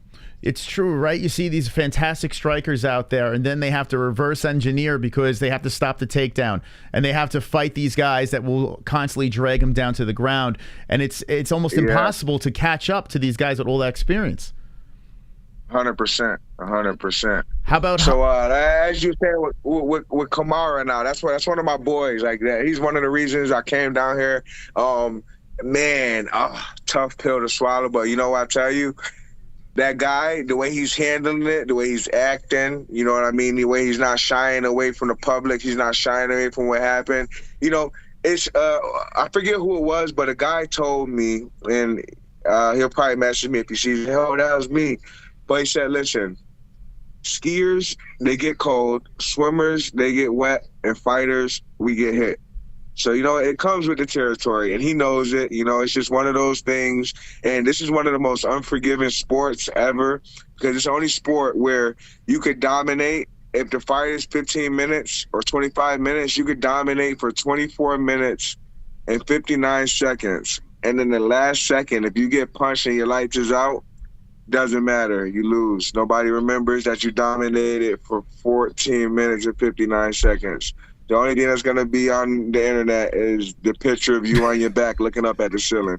So, you know, it's just, you gotta have thick skin, man. Yeah. You gotta have thick skin, and he's handling it well. And I tell you, on the rematch, I think, you know, Usman is gonna get his revenge, and it makes for a better story. You know, everybody needs a villain. Not to say that Leon is a villain, you know, I like him too, but you know, every champion needs a rival. So there you go. I think it's great. You know, I want to ask you about this because we have a lot of fun on this show. You fight in a serious sport where you lose, it becomes a meme. Like everyone's on the internet saying crazy stuff, and like you said with Kamaru. Go ahead, sorry. No, I was going to say, like you said with Kamaru Usman, he's handling it beautifully. Like, he's getting trolled left and right, and he's just laughing, rolling with the punches, going on Rogan over here. We have emoji in our chat of Kamaru Usman actually getting finished over there. Like, we have fun with all the crazy finishes. But a lot of people say that it's insensitive. Like, what do you think about the people that go out there online and troll? Do you think there's a line? Do you think people are going too far? Like, what do you think about the craziness of the online world? Yeah, so, all right, two things. Number one, I mean, depending on, you know, we sign up for this, you know, we open up ourselves to the public, you know, it's kind of what we do. We know it is what it is, you know, so you have to expect a certain, you know, level of trolling, you know, making fun of. It's just what they do, because these same guys are the people that buy the pay-per-views, are the people that follow us, buy our merch. So, you know, it's kind of a give take with it. But it's definitely, you get some people that they you know, they take advantage of it and they go overboard just because, you know, we're in this world right now where everything is on the internet. You know, everybody wants to clout chase. They want to look cool. They want to get mentioned. You know, they'll get so disrespectful just so you can respond. And they're like, oh, hey, look, he responded to me. I said, fuck his mother, and he's mad. Well, I mean, anybody would. You know what I mean? Like, so, you know, it's this thing, and, you know, it's a dangerous line to cross because, you know, you say all these things, and then you see one of us out in public or something, and then you want to sit down and take a picture or shake our hand. So, you know, it's you know, it comes with the territory. I wish it was a line of respect that, you know, our fans will follow when it comes to things like this. You know what I mean? But you know, you just gotta take the good with the bad, and you know, just have thick skin. Like I said, this game and this lifestyle is not for the faint of heart. You know, if you're one to get agitated easily, you'll be up all night after a loss, just reading the comments. The troll levels on 1,000. So yeah. Do you think the best bet is to stay offline and not even deal with the nonsense, or like, what's the best way of handling it? Yeah, if you get agitated easy, don't even read. You know, a guy like me, I'm nosy though, so like I have to find. I'll look on for a little bit, see what's going on, and then I'll log out. Like I won't go through all of them. But you know, again, I don't take things too personal. So like even like if I'm fighting somebody, and like this happened with my last fight. You know, my opponent talk every day, calling me B words on a whole lot. I'm just like, okay, like sounds good over the internet, but when we see each other face to face, of course we see each other at the weigh-ins, you know, he's all shook up, like looking away, don't want to make eye contact, and I'm like, yeah, I figured, you know. This the Zimmerman fight? Your last fight? No, this is my Gabriel Fry. It was supposed to be for the bare knuckle title, and yes, and the fight didn't even end up happening. The night of the fight, I guess he got quote unquote hurt and had to pull out. So you know, there's that. Oh my God, that's got to be some feeling, man. That you can scare someone so much that they're like, "Yeah, I'm good. I'm not going to fight you." Oh man, bro, it was crazy, and I was pissed because I'm like, I'm in the back, I'm getting warmed up, I'm sweating, and then they come and tell me, "Yo, fight's off. You know, your guy said he's hurt. He has to go to the hospital." Goes to the hospital, ends up nothing's wrong with him. But so, you know, such is life. Was this in BYB? Yeah. This happened about 2 weeks ago. Oh my God! For the main event. Yeah, guy fell. It's a crazy story. So apparently he was in the bathroom and he slipped and fell and had to go to the hospital. Now, my grandma could slip and fall and not have to go to the hospital, number one. Number two, you're a fighter. You tell me you can't fall with some grace, some type of style, some type of resistance here. What are you just taking head dives to the floor, my guy, the night of the fight? So, it turns out they a couple hours later they released him, say, yeah, you don't have a concussion or anything. But yeah, I think he was just a little nervous. Yeah, it happens. Did BYB do the right thing? Did they wind up paying you for that? You didn't, or what happened? Yeah.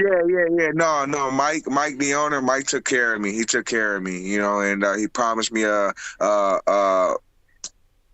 title fight in November versus somebody else. They're gonna scratch that guy from it.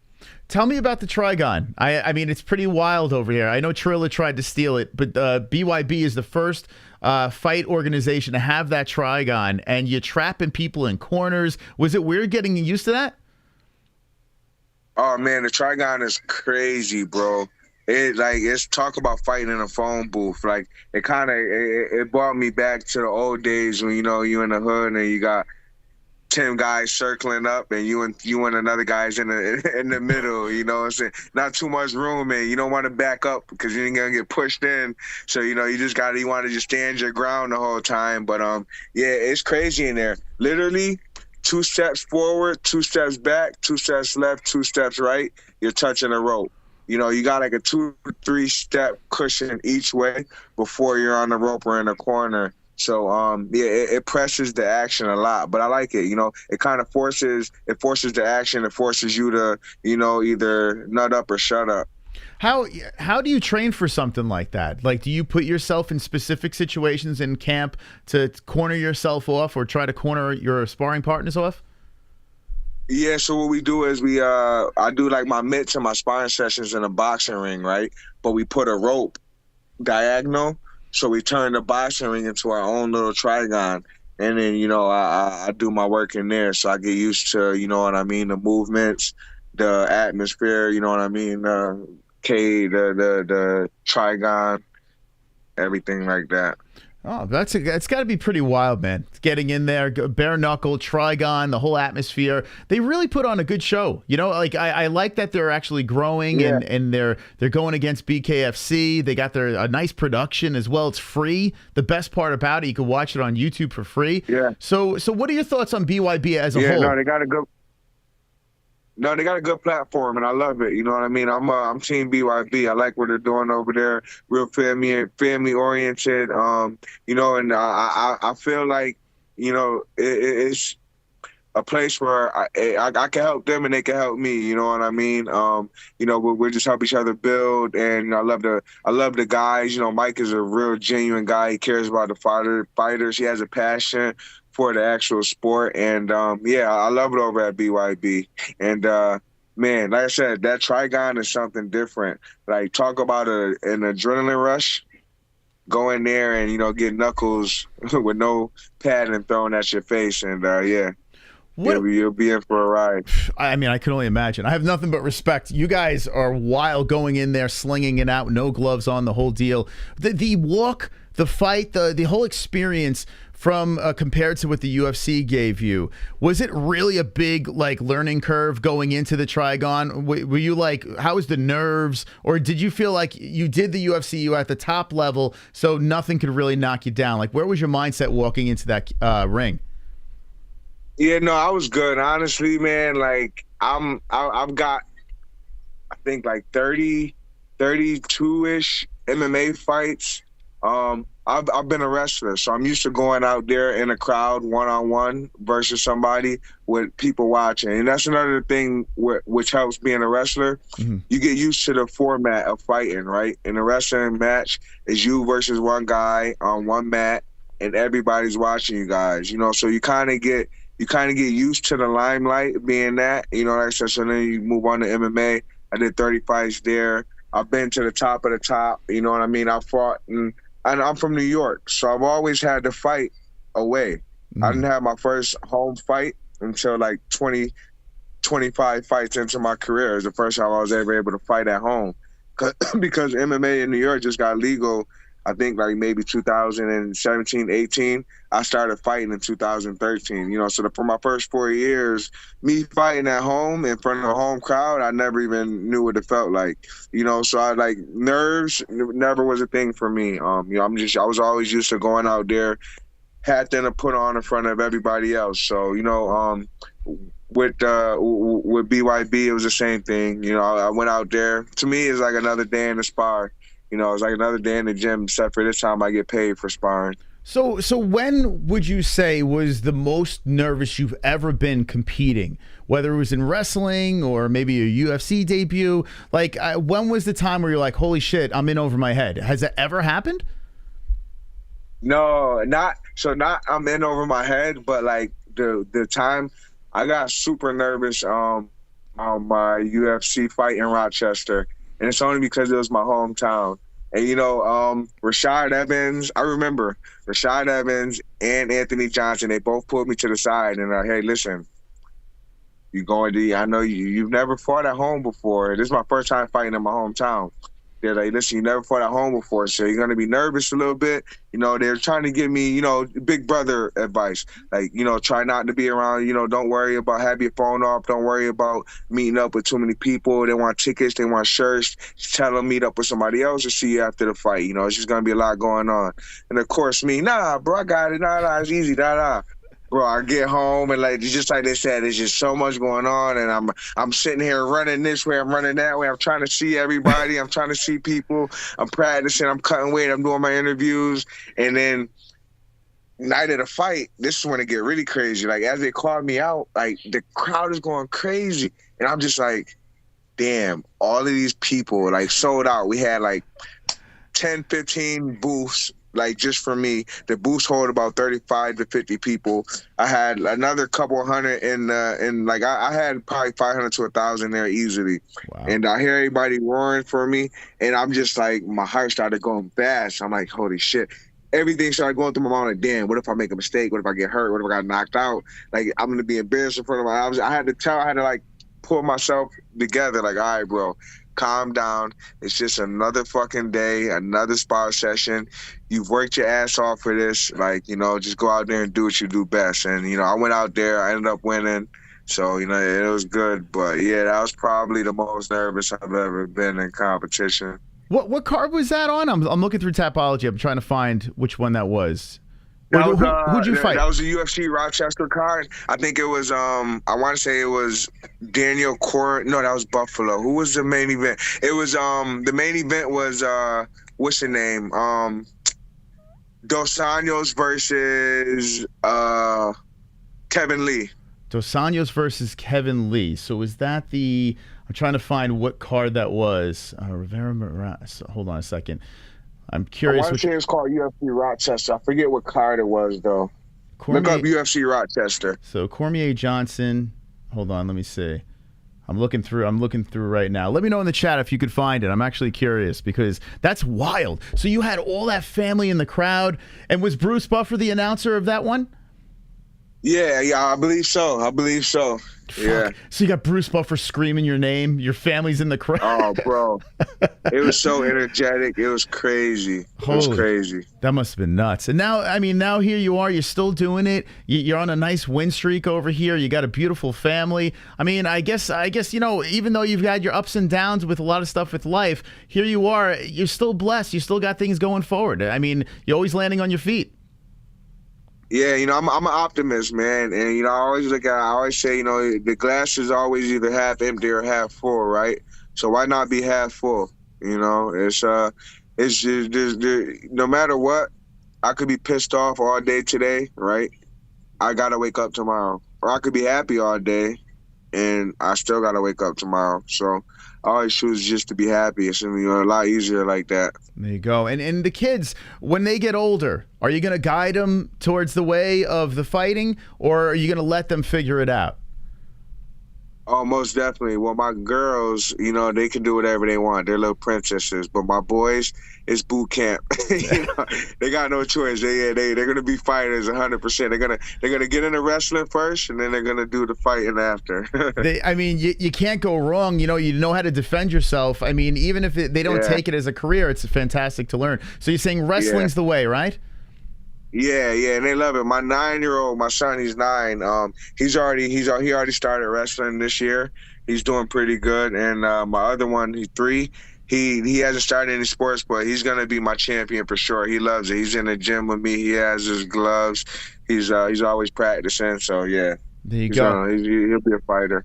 That's awesome, man. That's awesome. And if any advice, because I want to get my daughter, I was thinking like when she gets older into jiu-jitsu or something, do you think I should go towards wrestling or some sort of striking? Or like what kind of advice you would give me for my daughter when she gets older? Wrestling for sure and jiu-jitsu. But you know, I actually, so you only need one of the others, right? I would say, and I know the jiu-jitsu guys are going to kill me over this, but I mean, 9 times out of 10, you know, when we're talking about self-defense, jiu-jitsu for a female is nice to know and everything, but it's not really gonna work. You know, I mean, there's instances, but I want you just imagine, you know, you got your daughter, she's a grown woman, maybe she's 130 at most, 100 to 130 pounds. If a guy is gonna attack her, she's not gonna be able to put him in an arm bar. I mean, just think he'll probably be able to lift her up in the air on his arm, you know, and slam her down. So like for her, it'd be more wrestling, dominant, like where you're on the offensive. And Muay Thai, you know what I mean? Kicks, punches, elbows, knees, cut them up, that type of thing. So that's good advice right there. Yeah, a lot of people say jiu-jitsu. And do you guys in the gym? Do you guys get into banters back and forth? Since you have the wrestling background, do you go back and forth with the jiu-jitsu guys? Oh yeah, for sure. You know, it's a friendly little competition. You know, whenever we can line a jiu-jitsu guy up against a wrestler, we don't even have to promote it. They're all like, you know, the jiu-jitsu guys like, oh yeah, I want those wrestlers. The wrestlers like, yeah, I want those jiu-jitsu guys. And then you got the strikers just sitting like, all right, let me know when you guys are done rolling around. Who would you say right now in the UFC is the filthiest fighter? Like out of anyone on the roster, who is the guy or gal that is like so far ahead of the game? All right, so when it comes to women, for sure, like Amanda is a beast. The Lioness, like she's my favorite. She's on such a high level than everybody else in there, so she takes it for sure. And when it comes to males, you know, I gotta say, Oliveira, and he's in my weight class, and you know, probably a potential rival, but he's killing it right now. He's on top of his game right now. He's smashing everything he's touching. So you know what I mean. I gotta give him his props. Props for props. Oh, and Volkanovski, that guy too. Him and Volkanovski are just running through everything right now. So you know, shout out to them. They're killing it. Isn't it crazy? Volkanovski is a guy that I feel like so many people look past him. Now he's finally getting the respect he deserves. But it even took me a little while to get on that train. And he's just so good all around, right? It's amazing. Yeah, no, it is. And I'm one of the guys that even look past him. Even the first time he beat Bless, I'm like, no, you know what I mean? It was close. And then the second time, I'm like, it's close. I don't know, maybe. But then when I seen him do it the third time and the way he just like really jumped to that next level and took all question out of the equation, I'm like, yeah, hands down, you know what I mean? He's killing it. Okay, here's a tough question for you, and I'm not going to keep you on much longer. Who is the most overrated UFC fighter? Overrated UFC fighter, I would have to say right now Conor McGregor, because if you just look at the win-loss ratio he's had in the last few years, it's really horrible, and for him to be still claiming he's the king, I don't know, I think he needs a reality check. There you go. And he's going nuts on social media. He's yapping. He's all muscled up. He's on his yachts. Do you think he's ever going to come back? I don't know. I really don't know. I think maybe if they offer him like one of these title shots right away, yeah. But if he has to climb up the rankings again, I think he might try to sit out and just try to talk his way into a title shot. What do you think about guys that do skip the line? I noticed the UFC is a big fan of that. Like, rankings kind of go out the window, and it's if you have a big social media following or if you're finishing a lot of fighters, you can get this fast pass. Do you think that it's getting a little out of control, what they're doing with, like, guys fighting for belts and stuff? Yeah, I do. I think to a certain extent, yeah, if you have enough credibility and you put the work in, I could say, okay, yeah, earn it. But if you only are running your mouth and happen to try to get the title shot that way, I think it takes away from the hard work that somebody else on a 5-6 fight win streak that's been digging his way up from the bottom. It's kind of discouraging because you're like, all right, so what do you guys want? Do you guys want a good fighter, or do you guys want somebody that could attract the crowd and make jokes? So. Yeah. It's crazy. You've been in the game for a little while now, so you've seen a lot of crazy characters along the way. When you do get back into the UFC, is there going to be a Desmond Green that's going to be talking a lot of shit, going crazy on social media, or are you going to just stay on your path and just move up the rankings? No, stay on my path, move up the rankings. I've never been one for shit talking. It doesn't do anything for me. For me, I'm big on respect. We both. Me and my opponent, we pour our heart into it. We got a family to feed. We got people to depend on us. So there's no need to shoot anybody down more than you already have to. And it is. So, me, you'll see me. I'll say some slick stuff every now and again, in response. But, yeah, you won't see me out here, starting shit and talking about people and doing all the theatrics. Who is one fighter that you fought that you just couldn't wait to get your hands on? Honestly, I can't even, nobody really. There's not been one person where I was like, oh, I can't wait to fight. Because I've never had any, back and forth battles before a fight. So I can't really say anybody that, I was like, oh, I can't wait to get my hands on this guy. I'm trying to think, is there anybody who I really didn't like as we fought? But yeah, no, I've been pretty kind of just like, oh, okay, this is my job. Let's go clock in. And if you were to, right now, you got the audience watching, the fans looking forward to your next fight. If you had one thing you can say to the people, the Desmond Green fans out there, what would it be?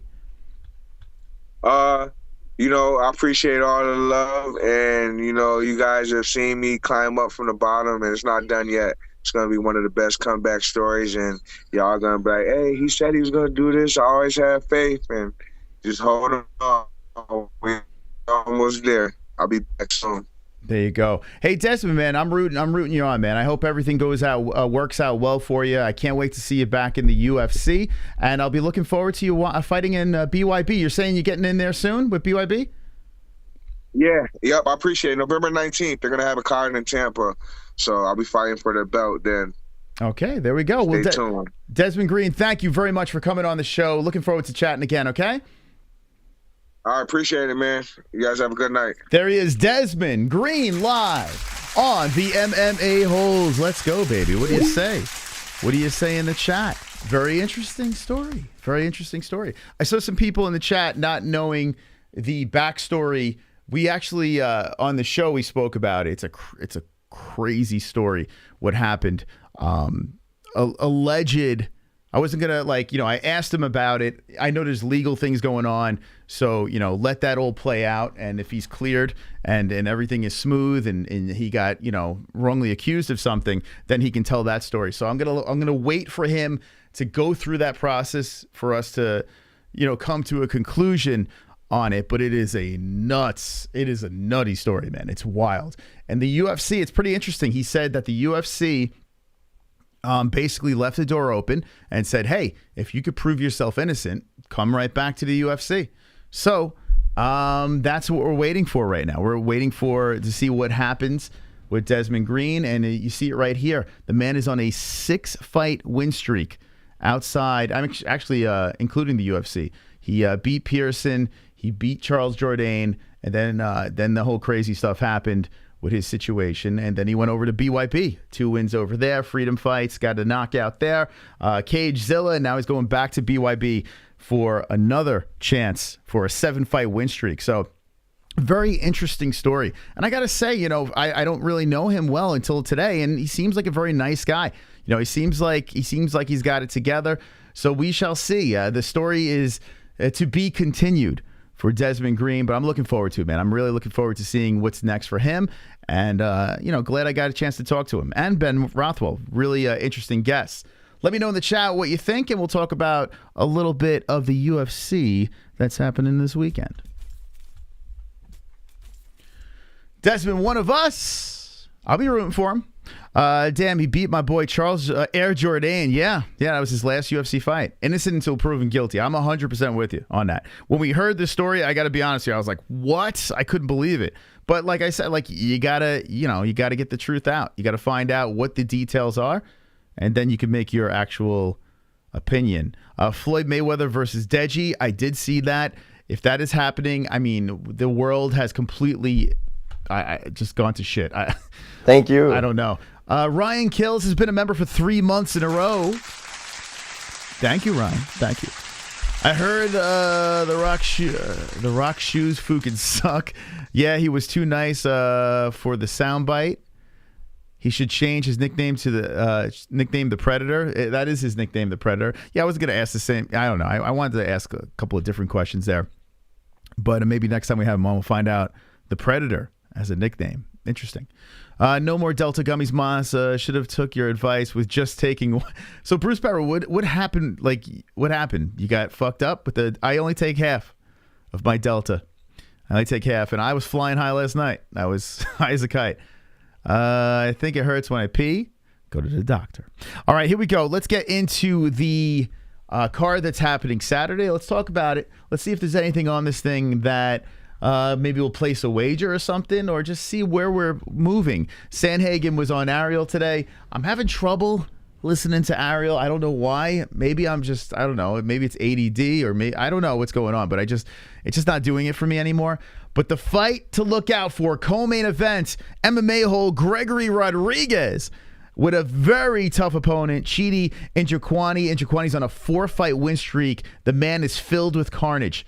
So coming in from the LFA knockout, Contender Series knockout, then his UFC debut knockout. I mean, what the fuck? So you got Gregory Rodriguez, who came off a big knockout with Julian Marquez. Very tough fight. An evenly matched fight over here. This is my fight of the evening that I'm looking out for. I'm also looking out for, where is he?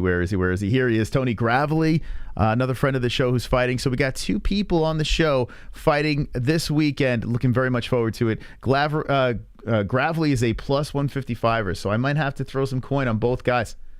Might have to go for the MMA holes over here. Anthony Hernandez is a guy that sticks out. Tanner Bozer.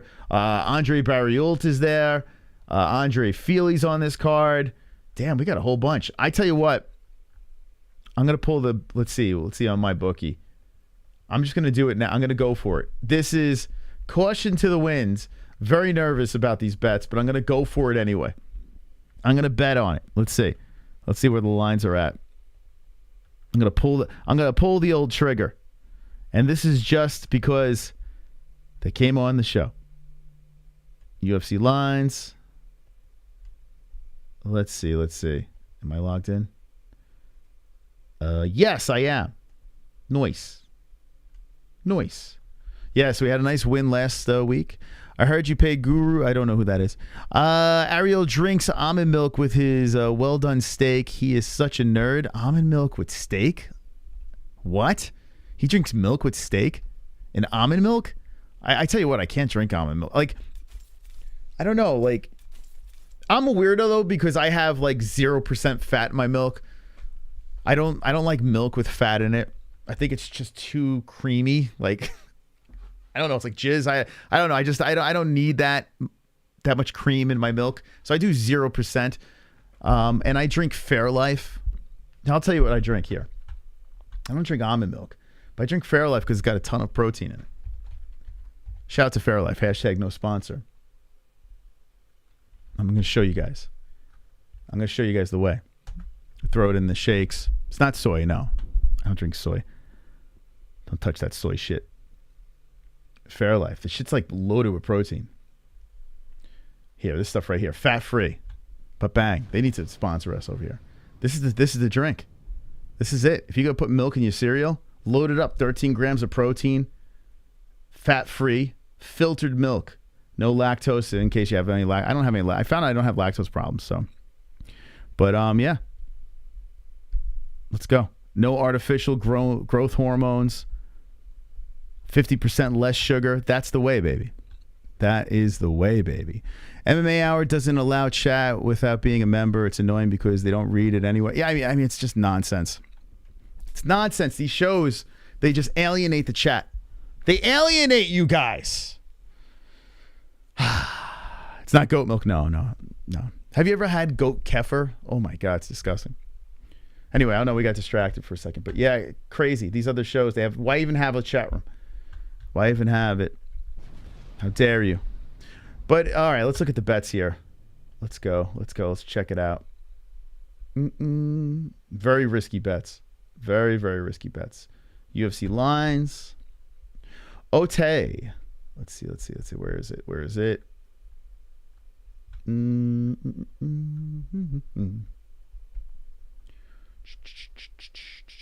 All right, here's Gregory Rodriguez. It's literally a pick'em. So if you go Rodriguez, we throw a hundo on him. Let's see. I might throw 50 just to be safe. I don't know. 100. All right, you know what? I'm going to do 50 apiece because I'm a little worried. These are tough fights. I'm going to do 50 on Rodriguez. Okay. Gregory Rodriguez, it's in, baby. RoboCop is in. Guido doesn't like Alfredo sauce. I could eat Alfredo sauce, but I got to be honest with you, it's my least favorite. Yeah, I like if it's in like I could eat almost any pasta. Oh yeah, cottage cheese is just fucking ass. But yeah, Alfredo's like on the low end. It's not like I can't really just say it. Like I'll pick any other sauce but Alfredo sauce. Dick cheese. Yeah, parlays, right? No parlays. Parlays are for the devil. Parlays are for what's the word I'm looking for? They're for the gullible. Parlays are for people that are just looking to lose their money. Sucker's bet is what a parlay is. But if you like to do it and knock yourself out. I mean, listen, some people just like to gamble, like to throw it out there. Long run, you're always going to lose at a parlay. That's my 2 cents. But then again, I'm not like a massive heavy gambler, so that's from an outsider looking in. Gravely's a plus 134. Okay, come on, Tony. Tony. If we throw 50 on Gravely, win $67. All right, Gravely gives us a little bit better. Tony, come on, Tony. Let's go. You're in, baby. Tony Gravely. Okay. All right, so the only reason why I'm placing those 2 crazy bets over there is because those are MMA holes, and I back my MMA holes with my money. So Gravely and RoboCop. That's what we're putting our money. Let's see if there's anything else on here. So Sandhagen versus Yadong Song. This is a good fight, man. Really good fight. Sandhagen on a 2-fight losing streak. He lost to Peter Yan and TJ, the Snake. Very close. People think that Sandhagen won that fight. But Song on a 3-fight win streak. Marlon Moraes, Julio Arce, and Casey Kenny. So who would you pick in the chat? Who you going for? In fact, I'll throw a quick poll up before we end this show. Who you got? Who you got? Right over here. Who you got? I'm going to put Cory. Well, I'll put Sandhagen. Let's do this. Okay. Sandhagen. By the way, if you missed the interviews between Des Green and Ben Rothwell, run it back. Jump in the comment section. Would love to know what you think about those interviews. 2 very interesting stories. Okay, here we go. The chat has the poll. It has been locked and loaded. Let me put this up over here. Boom. Okay. All right. So we shall see what the community thinks. All right, get your votes in quickly and swiftly because we're going to be ending the show soon. But right now, 50-50 on the poll. Speaking of polls, I want to show you this. By the way, we have a community section on YouTube, and it's gonna get cringier. I'm just warning you. These polls are gonna get cringy. We found a way to add pictures to it, so we've been playing around with that. To the people like, oh, that's insensitive, and this you gotta stop. You gotta stop. It's disrespectful. It's this, is that. We're the MMA holes. It's all fun. It's all fun. We're goofing around. We're not trying to fucking tear a human being down. That's not what we're doing. We're just having a little fun. It's goofy stuff that we're doing over here. But there are people that jump on it. You're just insensitive. If they saw you in the street, they'd punch you in the face. It's like, bro, get a life. Get a fucking life. It's not that serious. Not that serious. But, some people are just like, oh my God. Like, I don't know how people could be so sensitive. Imagine going through life, just running on, just jumping on forums and saying, stop that, it's insensitive. It's like, what the fuck, you Karen? Get the hell out of here. Like, what's going on? What are you doing? Like, how do you sleep at night knowing that you are just King Karen on the internet? It's bonkers. Let's see. Sensitive. So sensitive. And it's usually a guy, like his profile picture is usually taken from his knees. Like, it's usually, I don't understand, like, why all those guys with the sensitive bullshit are taking their phones, putting it at their genitals, and they're like this in the picture. That's a good fucking profile picture. Here, let me take one. This is what they look like. Okay. I'm gonna do it right now.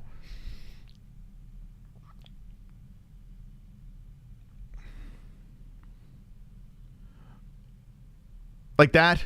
Oh, it's green screened, so you can't see my actual thing is green screened. But hold on a second. They all look like this for some fucking reason.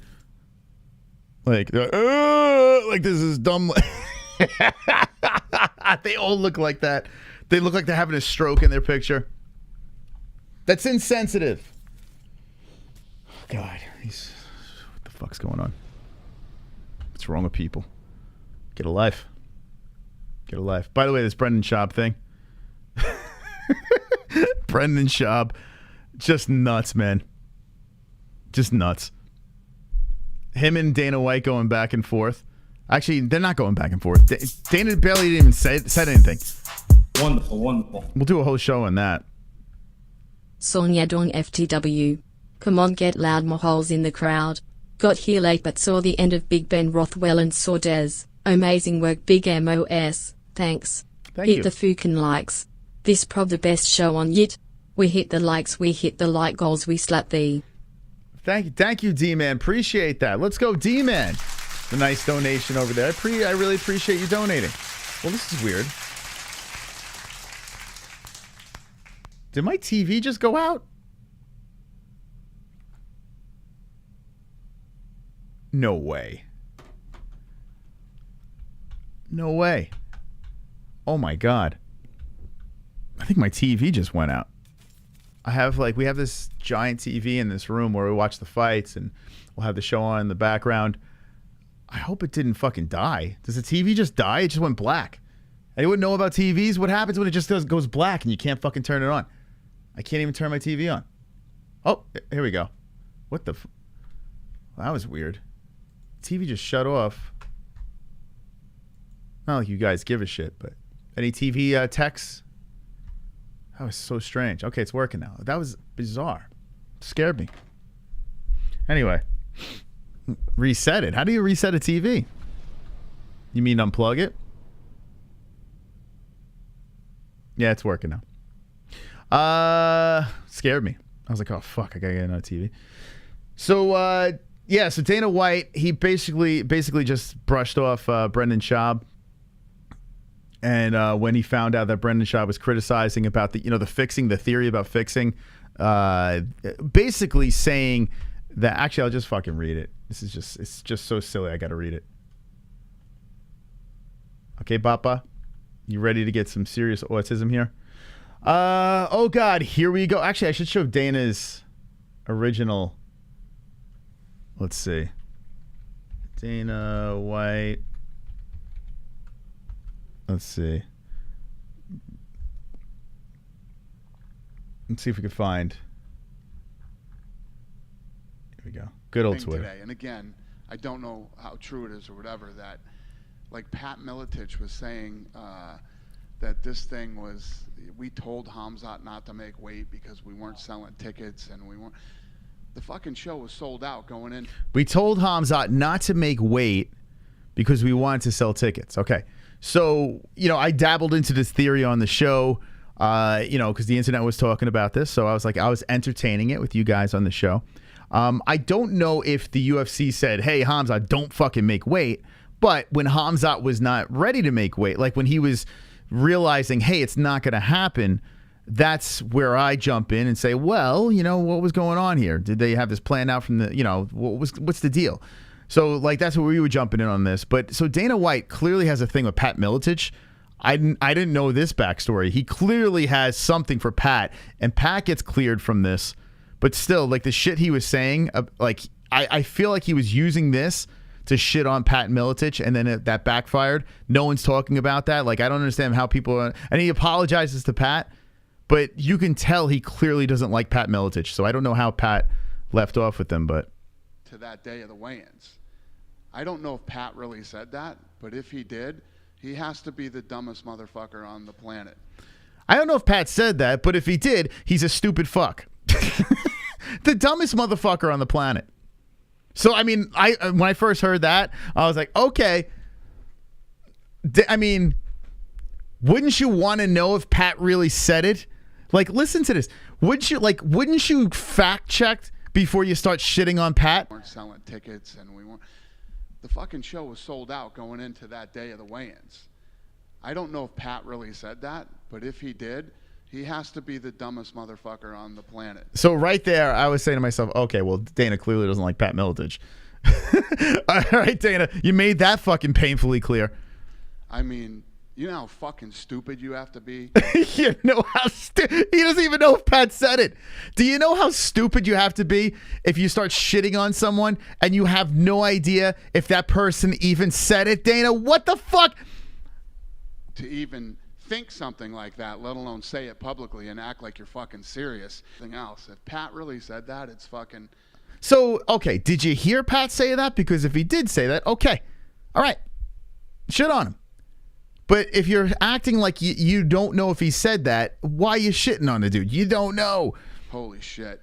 We might have to send him out to the fucking clinic here, the brain clinic. Get him fucking checked out. Okay, so now we know that Dana White can't stand Pat Miletich, but he finds out that apparently it wasn't Pat, right? And this is where it gets funny. Done with me? I believe that was Brendan Schaub who said that. It was what? Brendan Schaub who made up that conspiracy. Oh, it wasn't Pat Miletich? Oh shit! It wasn't that stupid motherfucker Pat Miletich. Oh. It was what? Brendan Schaub who made up that conspiracy. Oh, it wasn't Pat Miletich? I think so. Oh, I apologize to Pat Miletich then. That makes sense.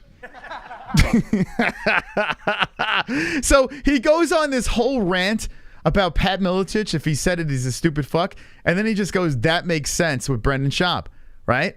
So realistically, that's all he said. That makes sense. He didn't go into this whole thing about Brendan Schaub.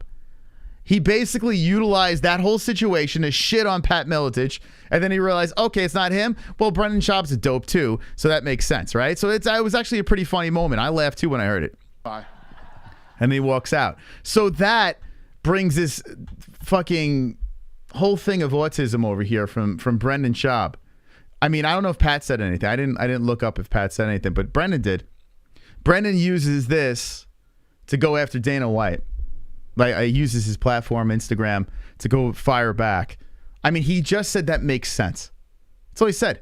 But Brendan Schaub turns it into a fucking essay. Oh, God, here we go again. I've been nothing but cool and thought you'd learn from the last time you mentioned my name and got destroyed. Yeah. Okay. Delusional. Unfortunately, not surprised you're a bully. Always have been. You put on a pair of designer jeans and some hip sneakers and think you're cool. Bro, newsflash. You're describing your fucking self. Didn't you just bully Bobby Lee? Don't you wear designer jeans and a pair of hip sneakers? That's you. That's fucking you. What are you doing, you dumb twat? Like, what the fuck is wrong with you? Thank you, A-Gap. Love. Thank you for the nice words. Appreciate that. Calling me and numerous people dummy, dumbass, fucking idiot because we have questions about the chaos at UFC 279. Also, no one was talking about gate tickets. I was referring to pay-per-view buys and how UFC 279 was trending, which you don't release to the public, but you will say, it went fucking great, bros. Sorry, we just don't buy. You're telling us after lying numerous times, but the sheep media you pick to attend events don't have the balls to call you out. Well, he's not wrong there. I mean, he does. I mean, I would imagine there's not much balls in the media that is allowed to go to the events. Okay? Not wrong. Not wrong there. Where did I leave off? Telling you numerous times, but sheep media don't even call you out. Okay, here we go. Just in recent press conferences, you were caught lying about extra compensation to the fighters. You need a reality check. You're surrounded by yes men. Okay, it sounds like we're talking about SCHAUB again. You need a reality check. You're surrounded by yes men. That sounds like you. You're not special. You're not original. It sounds like you again. You're a low-budget Vince McMahon.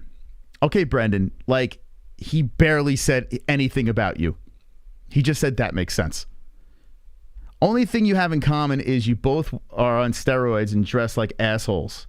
Okay, Brendan, tell us how you really feel. Need I remind you, your origin story is failed cardio kickboxing instructor who had 2 rich friends in high school to fund this business. Okay, Brendan, you're okay. What are we doing, bro? Now come make a cool video with Nelk Boys to stay relevant, or have your PR team come up with a good press story to distract the fans away from fighter pay and how they have to wear those awful Under Armour rock shoes and won't see a dime, dummy, in quotes. He's quoting, I guess, the boss. Quit stealing, P.S. Quit stealing my show on Thick Boy Network and recreating it on Fight Pass, okay? Also, leave Pat Miletich alone. My God. My God. What are you doing? I mean, unless you're looking for attention and you're looking for not like us dopes to talk about this stuff, I mean, that's got to be it. This is nonsense. Dude, what is going on, Papa? What are you doing? You're going off the deep end. Let me see if you left it up there, because I feel like this is not going to stay there. But dude, I feel like he's slowly losing his mind.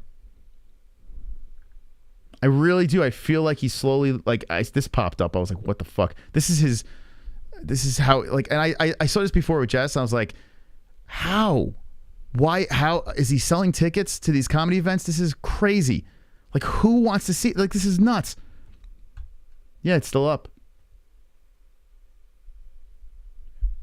Still up. So he screenshotted this. Dana White blast fucking stupid. UFC 279 conspiracy theories, takes a shot at Brendan. All he said was it makes sense. That's all he said. It makes sense. But then Brendan goes on this fucking rant. Dude, I mean, I feel like the guy, I feel like the wheels are coming off. I do. I feel like Brendan Schaub. He's got 1.2 million followers. I don't know how many of them are legit. I look at the comments on his stuff here. I feel like they're bots. I feel like they're paid people or friends just spamming like crazy, because I don't understand how people are fucking falling into this stuff. And I said this with Jesse too before. Like, I don't think Brendan's a bad dude. Like, he probably is loyal to his friends. He seems actually like a fucking nice guy. Like, there's nothing that I've seen from Brendan Schaub where I'm like, oh, he looks like he's probably a real prick. He dresses weird. He says insanely dumb stuff. His stand-up is delusionally bad. I mean, it's so fucking bad. Theo Von just left his Sting and the King and the Sting, whatever the fuck that show's called. Joe Rogan barely wants to be around him.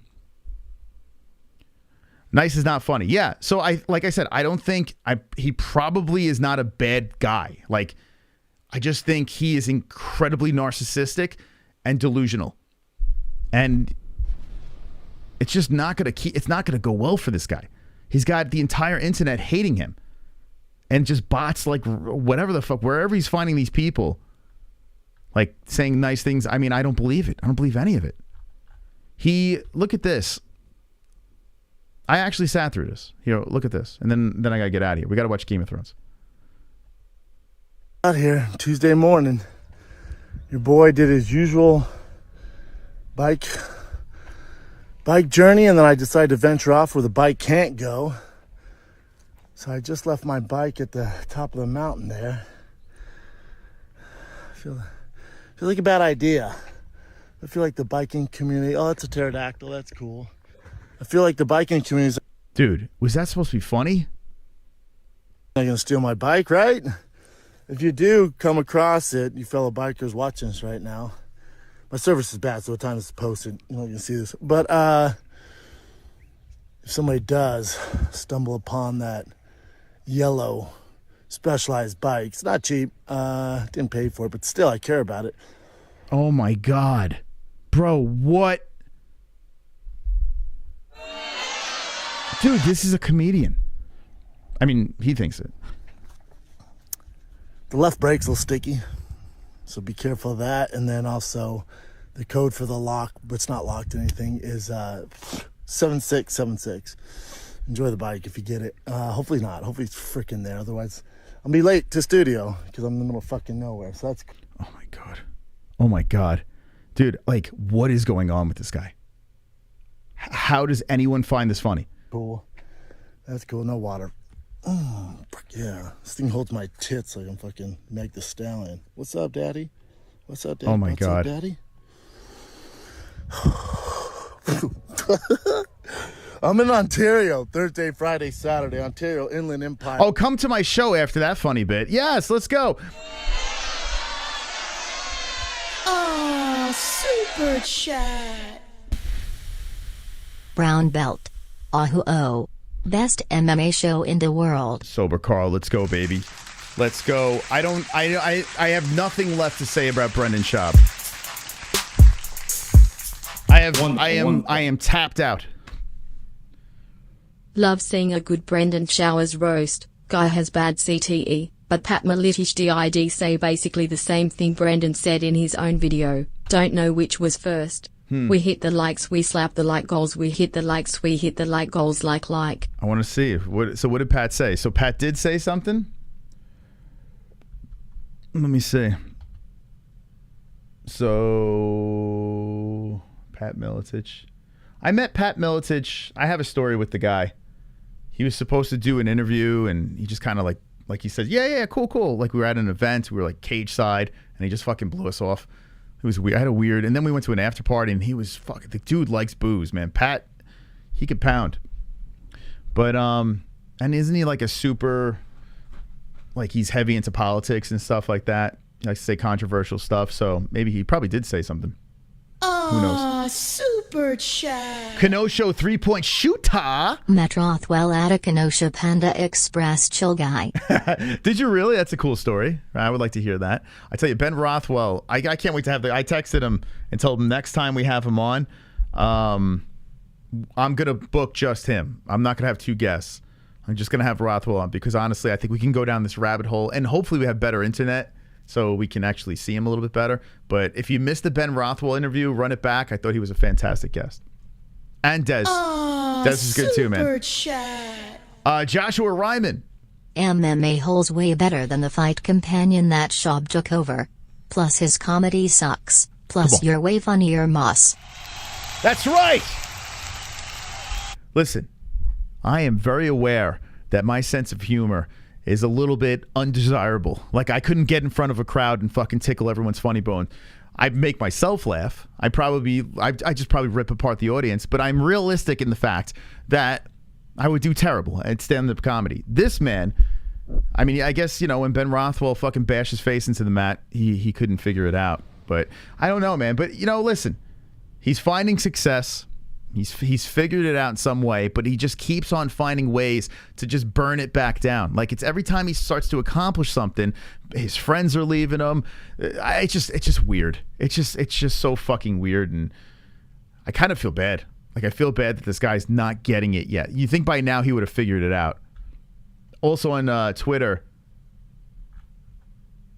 by the way, I thought this was funny, just unrelated.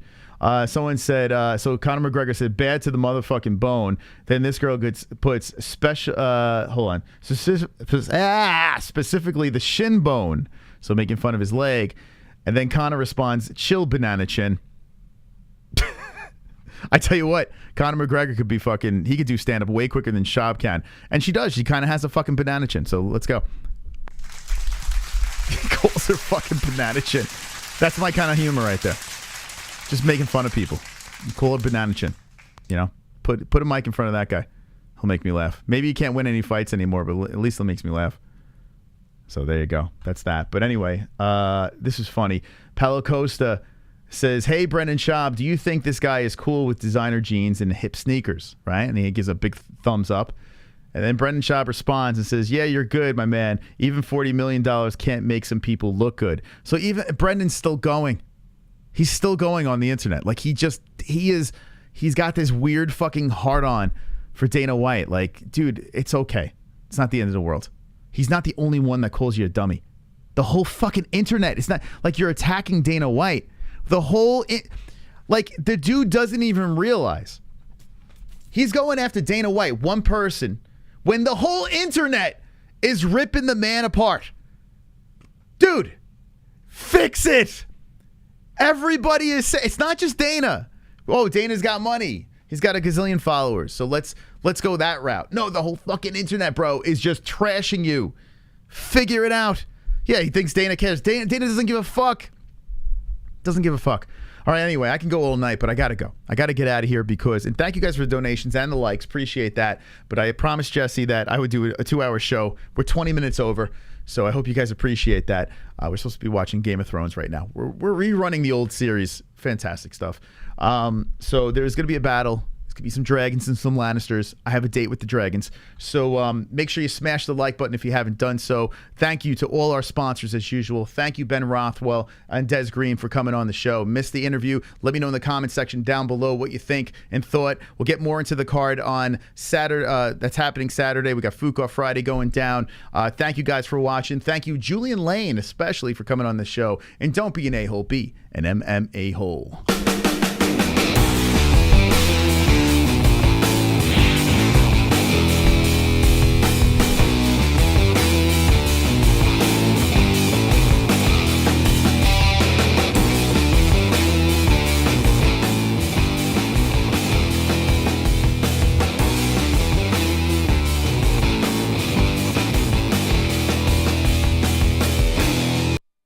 I want to give a big shout out to Jeffrey in the chat.